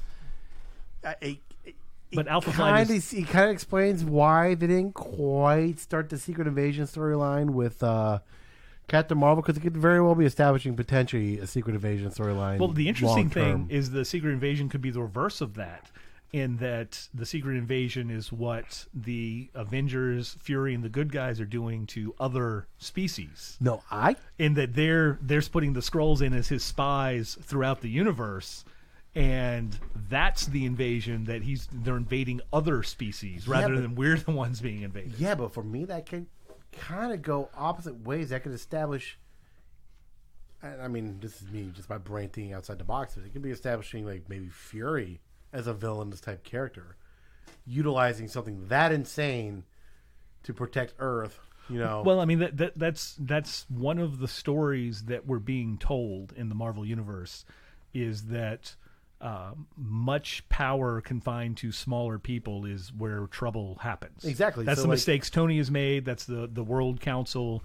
That was what led S.H.I.E.L.D. to being what that was, and what Captain America was fighting against in all the situations. Yeah, so like for me, he It's finally. an interesting end game for that character. Yeah, I know. That's why that's what I was thinking at the time. I'm like, wait, this is establishing all kinds of crazy shit, because it could very well be maybe Nick Fury's the big bad. But I mean, what is Samuel now? About 70 years old? I think just short of that. Yeah, I mean, right near there. It's about time to at least get the ball rolling on how we're going to close this character But out. I mean, the interesting thing is being out in space, and the setup for S.W.O.R.D. also gives an introduction if they're going to start Nick Fury. Fantastic Four in present day, because that's how they could be in space and the cosmic and the whatever. Nick Fury leads the Secret Invasion. Crazier things can happen. For sure. Well, this is what I know, though. If we come close to guessing it, that's not where they're going. Nope. Because they've done a tremendous job Of keeping us off. They're way better than us. of it's like there have been like partial things, like once the movie is done before it comes out, that people guess, but not things that we've been able to guess like before they even get into Well, it it. allows so much speculation, so we'll have to see what happens. But I think personally, the idea of Nick Fury ending up becoming the big bad, or at least a bad for a series of movies, because of him just basically being obsessed with protecting Earth, and him basically more obsessive about it than Tony. Because if you kind of look back on it, Tony's kind of been the villain, his own villain, for most of his own movies. Well, and that was he the creates all of his own problems. And that was the interesting thing that they were talking about, and that's how the barf situation is so impressive in the way that it was used in Far And From Home. Edith, too. It was this, well, the barf in particular, because it was a success. He saw the potential danger in it, bought it, shelved it, and kept anybody from doing anything with it. Yeah, but then he creates Edith, which is Well, but Edith itself, the danger of that is that it's all powered to one person, and he gave it to the right person, but then that person didn't believe in himself. yeah. Which is one of the things, is that it was just, it's really interesting to see how it could go. I don't, the Secret Invasion idea as a concept is very interesting and fun, but and I think this is what Feige understands. In a comic book, you can do whatever you want, because in about 3 years in comic books, It doesn't matter. Writing, you just rewrite and tell the story. You get retcon and forget about it. Or no, it did happen, but it doesn't, because they bring the back or whatever. But in the way that this is being told, it's you can't See, that's you can't cash in all of the faith you have in an audience and betray them by saying that one of the characters that we've been following the entire time wasn't that person. well, that's the problem I've had kind of with Marvel killing off villains. But they've only, I mean, the ones that they've killed off, in the most part, have been the duplicative. Iron Man, they killed off evil Iron Man. And Red Skull can be used at some point whenever that. But the No, but I mean like Killmonger and Hela, and which stuff is like that. again, evil Thor, evil Black Panther. It's been like the exact same, and that was one of the complaints early on. Was it's like, oh, it's just like opposite. It's the hero, the villain is the exact same thing as the hero. I said, well, that would make sense, because that villain is jealous of what that hero has and wants to occupy that same space, and two things can't occupy the same space, so that's where the conflict comes in. And over time, that's when they've come across the different types of villains. Like, I mean, Spider-Man doesn't have anybody, nobody wants what Spider-Man has. Yeah. It's Spider-Man realizes that what other people have is bad. It's like I couldn't play football before, I shouldn't play football now. It's like I see somebody abusing their power, I need to try and stop that. And that's where his villains can be different from him. It feels like with Spider-Man, the way they're heading is that they're setting up that the main villains are going to be people trying to take the mantle from Tony Stark. Or no, it was Nate, the one of the Star Trek 6, which is the best quotes of all of them. Nature abhors a vacuum. Tony Stark is gone, and Captain America is gone, and these other characters. So there are places for people to fill in as the hero, and even without that, there's places to fill in within the power vacuum. It's nothing like being a villain with no hero. It's like running unopposed. Yeah. And you just get what you want, but the thing is, they want what that other person had. They want the adulation, and they want all the. Well, that's what other villains trying to take up for Tony Stark doesn't really make sense. It makes sense with Mysterio because he's a liar. It does for him, but that's what I'm saying. No, but it makes sense for how they're going to establish Norman Osborn coming in. But this is where the most charismatic iteration of Norman Osborn fits perfect. It's weird we haven't met Harry yet. Well, I think it's not at all. I think that's the college. Version. I think he's going to be the college roommate. So for me, I think this is the one thing I'm guessing that they may actually do. I think the setup for setting up Norman Osborn as being a charismatic. He's not going to be kind of like Willem Dafoe's version, who was just. Well, he's a businessman. I think he's going to be more of a philanthropist slash. He's gonna fill the line between Tony Stark and Rockwell's character. He's gonna. What was his name from Iron Man 2? Sam Rockwell played. Oh, he played Hammer, Justin Hammer. Mm-hmm. So he's one of the other weapons people. And once Stark stopped making weapons and Hammer went to jail. He's going to be the Lex Luthor we've always deserved. Yes, Oscorp is going to be the one who steps into that space. No, Norman Osborn is going to be the Lex Luthor we've always deserved. In the next few movies, and I think that'll really work. That's what they're setting up. It sets up perfectly for that. Well, also it sets up to the Hammer situation because with Shield gone and with Osborn taking over most of the weapons work, and then he would be the one most associated with the government to try and fill in. And when the vice president was part of the conspiracy to kill the president in Iron Man 2, which is probably a Hydra situation as well, or Iron Man 3, and then that leads to him getting more trust from the people in power till we'd have the opportunity to set up something and create that. And then he can be the one who can fill up the popular face of that. But being a popular businessman is not the same thing as being a superhero, and then that's where the jealousy and all the other things. Well, no, he could Norman Osborn becomes president, doesn't he? Lex Luthor did. I can't remember. Osborn was just the Secretary of Defense. I think he becomes president eventually. Yeah. And he also becomes the leader of Hammer and yada yada. Going into the Siege story. He has all kinds of different things he's got going on. He's the Lex Luthor of the universe. So, I mean, he could very well... all I'm trying to say is that we're going to get the Lex Luthor we deserved. It's just going to be... Norman Osborn. It's going to be Norman Osborn. Which is going to be a Marvel character. It's going to be a Marvel character, which is hilarious. Wonderful. But and going back to the J.K. Simmons thing, I think eventually, whenever we get a Kingpin in the MCU, it's going to be Vincent D'Onofrio because they're just not gonna fuck around with that. It works. Let's just. Vincent D'Onofrio continues to want to play that. He's even behind like a campaign to save the show still. Well, yeah, because it's a fantastic show, and his depiction of Kingpin is arguably, as funny as this may sound, given how bad Marvel TV's it's got a bad rap to a lot of people, but whatever. I think that's the best depiction of probably any of the villains that we've seen. It's definitely the best long form villain we've had. Yeah. Other than Loki. The thing that I enjoy the most about the Spider-Man villains in the two movies in the home universe is the way that they've made their names fit so well to where it's not, he's a complete creation by a writer, so this is his name and that's what he does, so that's why it all works out, to where their names fit what they were doing, to where it's like, oh, who is this man of mystery? And they're in Italy, so it's Mysterio, so that's how that comes. And it's like, what does he do? It's like, oh, he scavenges for all of the Skrull technology from the invasion, or the Chitauri technology from the invasion. He's a vulture, so it's like it works. It's like, oh, this is how they did that. Yeah, I'm actually kind of surprised. The big rumor was that we were going to see Vulture again. We were going to see Scorpion. But they're saying that for the third movie. Or fourth, or fifth, or sixth. Well, this is the thing. Another thing for the Spider-Man movies is for the next one, how many creative ways are you going to come up with Tony Stark creating all Spider-Man's villains? Well, it's he created the Vulture. He wasn't directly involved in that one, though. He was. It was Stark Industries. He was responsible, but he wasn't the one who's like. Yeah, but that's how they're tying them all in. It looks like. Well, in the Amazing Spider-Man, was all of those animal-based ones were experiments from Oscorp. So it's been similar. Well, what I'm saying is that while I was telling him that literally Tony's been his own worst enemy, and even in death, he's going to end up being other home-based characters' worst enemy because of the things he did. He's the inciting incident in the Marvel universe. Yeah, he's gonna. He's how DC is wanted, and this is the thing that they mess up. They want Superman to be the first superhero, but since Batman's older than him and doing it longer, they can't quite make that work.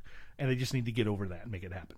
But Tony Stark is the Superman of the MCU. Once he appeared in this current day, then everything is either inspired or reacting or repulsed or whatever by him.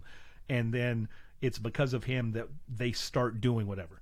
Now Spider-Man happens to get in the way of these current ones because Stark left Edith to Parker, and that's what Beck wanted to get. Or it could just be Osborn filling the vacuum, and then that's where he's getting. Because Osborn is clearly going to be inspired by Stark because he's the one who takes advantage of the lack of the weapon sales. Yeah, and I mean, and for all we know, Justin Hammer's actually out of jail. Well, there is a reference that there is the possibility that I've seen that Hammer may reappear in a movie coming forward, which is great. He's a great character. He's a great actor. I mean, Rockwell is fantastic. Rockwell's fantastic, and also, listen, he needs a do-over after that movie. He was the best part of that movie. As much as I love, did you watch? You didn't like Mickey Rourke asking for his bird the whole time? This is my bird. I really don't like that movie. My bird. It's the worst Iron Man movie. To me, a lot of the part 2s are crap, except Captain America. That's the best one. No, to me, Thor 2 sucked donkey dick. Thor 2 is actually. Some people hate on Guardians 2, but I like it. I don't think Thor 2 is that. I don't think Thor 2 is that bad. Dark World is just a fine movie. Yeah, it's a fine the problem movie. is it's in the midst of some really fantastic awesome and great movies. So that final fight scene is actually pretty badass with the teleportation to different realms. That's really well done. The very first time I watched Guardians of the Galaxy Volume 2, it's like, it's fine. But it's been on TNT and whatever in the last week, and so I've seen it like 3 or 4 more times. It's like, no, it's really good. Guardians 2? I like it a lot. It really hits with the emotional. It hits with the emotional story. And the friends as family and the things like that. But no, every time you try... I just love the way they use Fleetwood Mac. The chain, that was the best. The way they used the Mjolnir in part 2, Dark World, he tries to call it, and he's going through the portals. And they go to the portal, and then he has to go shoot back up into the space. And all that, and it crashes. He gets on the tube, and it's really. There's some things that work really well. And Eric Selvig's really good in that movie. Pretty hilarious, actually. It's just like you said. It's in the midst of a bunch of awesome movies. It just kind of gets lost in the shuffle. It does. It just gets lost in the shuffle. And tonally, they still hadn't kind of figured out how they're going to handle Thor. I think it was the first fall MCU release as well, so it was a different type of year. Yeah. For those to come out. But the One Marvelous Scenes, that YouTube series, they do one about Justin Hammer introducing all the weapons to add to the War Machine. It's fantastic. And they're just talking, and they have some backstory. The Cohiba. Well, yeah, and it's like I call it the ex-wife. The ex-wife. But you actually see in the scene Don Cheadle lose it as he brings his hand to his mouth to cover up the laugh that he just couldn't keep it in the scenes, and he had to like hold this because he knew like this is gold. I got to not lose this. And they have the camera on. You see him, and he just covers his mouth, and you can see that he's like smiling to himself, trying to hold the scene. But Rockwell, it's like, here, you go with this, and that was his thing, and he was great in that. And then he proceeded to win Best Actor for one of the most hateable characters I've ever seen. 3 Billboards. I wanted him to die. I wanted to get smacked in the head. I wanted her to punch him. He's a horrible, terrible character that had one redeeming moment, which is good. It's a really good moment to have. It's a good moment. And then the road trip. I want to see that road trip. No, you don't, because it's not the... Oh, no. I don't think it ends the way we hope it does. No, I absolutely know how it ends. It's not the guy. There's no resolution. I know. They go kill the wrong person. Just they do it for... No, they're not going to end up killing him because they're going to realize at the end that they won't. But it's... I think they do. And they kill the wrong person. They already know that it's not them. I mean, they know on the way. They just needed someone to kill. The best part of that movie was the Woody Harrelson letter. Oh, so good. When he's just like, well, because he just wanted, I paid for it. I want everyone to. They're all going to think you do. They're all going to think you did this anyway. Yeah. It was the best part of the fucking movie. I was just like, oh, that is the pettiness I want in death. Apparently, Woody Harrelson is going to be Dennis Leary in a movie, which would be he'd be terrific. Wait, what? He's playing Dennis Leary? Yeah, Dennis Leary. I was about to say Dennis Leary played Dennis. Timothy Leary. Oh. The LSD. I was about to say Dennis Leary played Dennis Leary. I confuse my Learys. That's kind of a perfect person for him to play. Yeah, it was Captain Stacy. And they're also finally doing Zombieland too. Bill Murray. Did Bill Murray just do a zombie movie? Yes. I didn't see it. The Dead Never Die. I haven't seen it yet. I want to see that actually. With Kylo Ren. Bill Murray playing Bill the ancient Murray one. getting killed was the funniest Oh, scene it in that was movie. so shockingly funny. Yeah. And then so he'll be in Zombieland 2, I guess, as the zombie, as an actual zombie version of himself.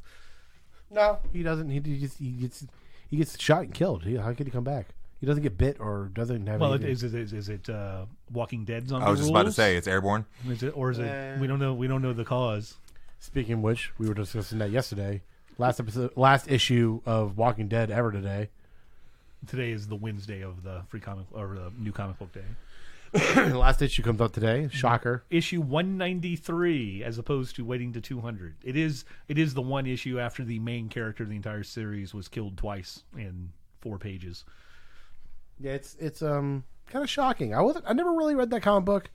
I watched the first season of the show. Zombies don't interest me because it's too nihilist. Because once zombies happen, that's it. It's over. It's the end of the world. Because there's nothing out. It's like, it's unless was it World War Z when you're North Korea, when they pull all the teeth of all the North Koreans so they can't bite anybody to display the virus, or Cuba, which surrounds itself in the islands so you can't get there. All zombie movies or shows are like those video games that you can just get high scores. You never win. Yeah. It's just how long you can survive, and I hate those. And more specifically, Walking Dead, Kirkman has said that's the story I'm telling. Is the attrition, annihilate? You're not going to win. It's just like how long can you last? So it doubles down on the things I don't like about it. Well, I'm sorry, but the Last of Us movie is gonna be fantastic when it finally comes out. And also, how about Tom Holland being cast? Just released all the cutscenes put together. How about another video game issue? Uncharted? Movie? Yeah, Tom Holland being cast as Nathan Drake for the Uncharted movies. Which I never played those games. Never played? Is Nathan? I mean, I play like here and there, but is Nathan Drake tiny?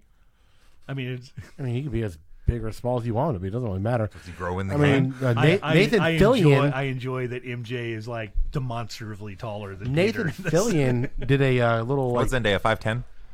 5'9", 5'10". I like how I saw an article the other day about the height of the Avengers. You were right. I think Karen Gilliam and Zoe Saldana are like the top 30% of height of MCU characters. Yes. No, then Chris Hemsworth is the top, and then everyone. No, else is Dave tiny. Bautista, 6'6". Yeah.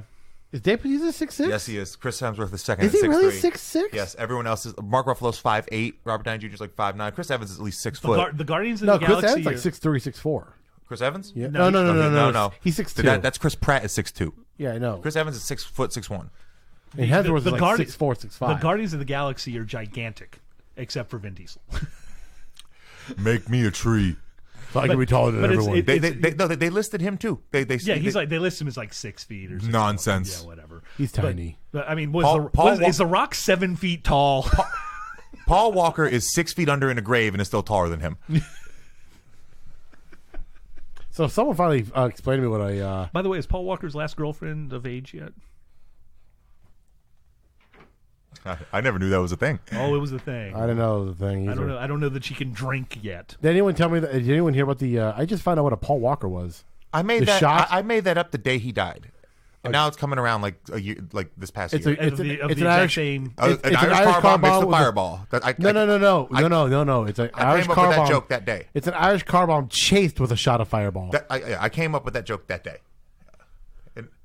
I was running around Charlotte at Town Tavern telling it. I know you guys can't see me, but I'm people- laughing and I feel bad about Yeah. it, so you should know. No, but I have lack of creativity.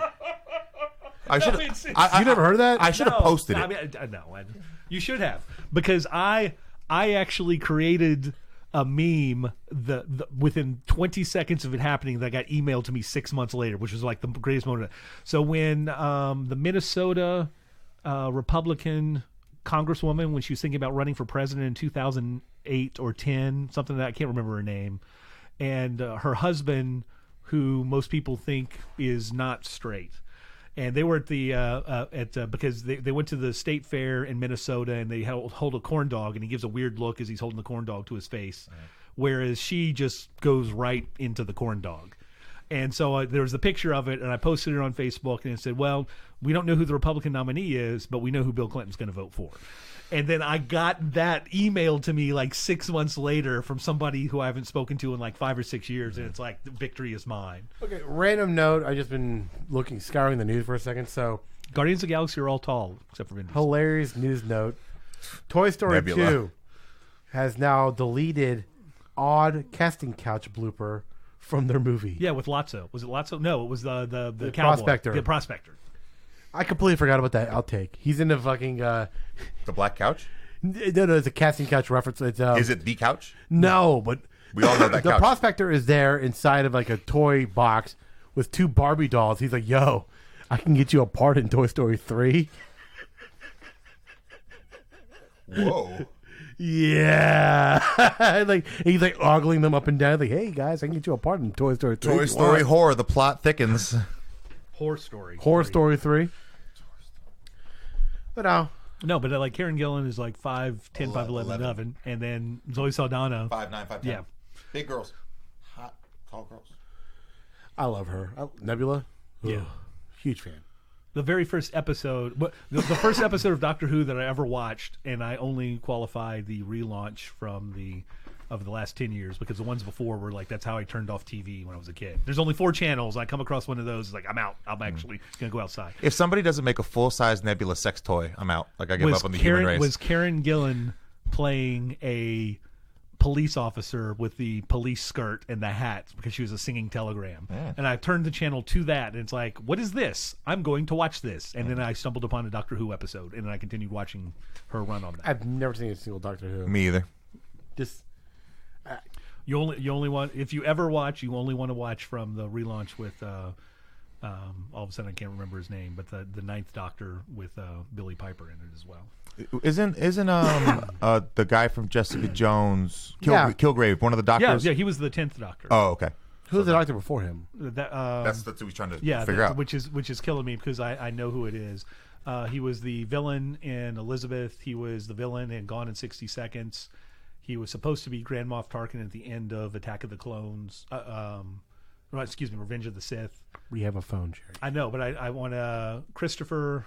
Oh, it's Eccleston. It's Eccleston. It's the guy from Thor: The Dark World. Yes, yeah, it was Malekith. Yeah, He plays Malekith. Yeah. Christopher Eccleston. I like that villain. Yes, Yes. He was I trying leaned so at the hard. tape. I leaned at the tape. Trying to get it out so hard. This is how I know that I'm older, because the thing that I always had was recall, and now it's like characters and actors I totally know who they are and I can remember everything about, but their name is just the part that's just blipping, and it's like, no, Blip. It's the new word of blip. yeah, it blipped. That was such that's such a teen word they would call it. It was good. It was absolutely they refer to that, and the font that they use, the music birds. they choose, I literally star swipes. started laughing when I hear Whitney Houston's song play. It felt Deadpoolish. It did feel Deadpoolish. And it's like, what are they doing? And it's like, oh God, I feel bad. It's a memoriam. No, it's funny. It's something high schoolers would do. With the production value and everything. The Getty Images watermark on the last picture. How'd they get that picture of Vision in battle in Wakanda? Who took that? Eddie Brock, he was on site. I just love how they recall Vision dying. You're like, oh yeah, he died.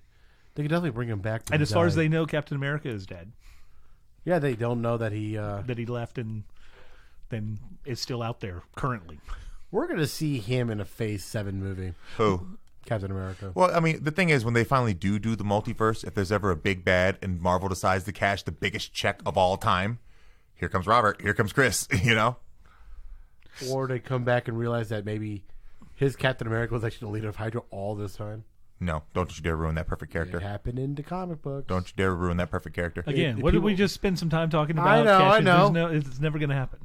And that Nick Spencer story with Nazi or Hydra Captain America would have played off much better if current politics went the way they probably thought it was going to go. This is very true. To where it was more of an allegory as opposed to, oh God, we're writing real life. That storyline. Possibly. That's a really awesome storyline, though. Actually, the way they handled that. The other thing with God, well, I mean, Kevin Feige's got a blank check to whatever he wants to do to make any of the things It's like, this is the idea of what we want to do for that. They could do it. Just bring back Chris Evans. Like, listen, I mean, you want to play a different Captain America? Here you go. Here's evil Captain America. He's been the leader of Hydra all this time. So good. Such a good movie. Oh, here goes... All right, well, hey, guys, anything else you want to say? No, just Josh coming in right on John time. He said 3, almost 3:15. Sounds about right. See Far From Home. Yeah, everyone Far goes From Home. Everyone go see Far From Home. It might be the best live action Spider-Man. I have to watch it again. I might go see Midsommar. I shot my webs everywhere. Is anyone else going to see Midsommar? Are you interested in seeing that movie? Actually, I might go. I'm going to try and go see The Last Black Man in San Francisco. Oh, really? You're going to see that? The trailer for that is amazing. Yeah, I'm. I don't know if you can say that in North Carolina, can you? What? No, San Francisco? They said it in San Black Francisco. man. I don't know if you can say that in North Carolina. Okay, listen, time out. Josh, anything from you? No, it's Bukaki Josh signing off. Everyone go see Far From Home. Everybody go see Far From Home. 5 Peter Tingles out of 5. I give it 5. All the Peter Tingles. All the tingles. All the tingles. I still got wood. Anyways, we're signing out. Have a great day, guys.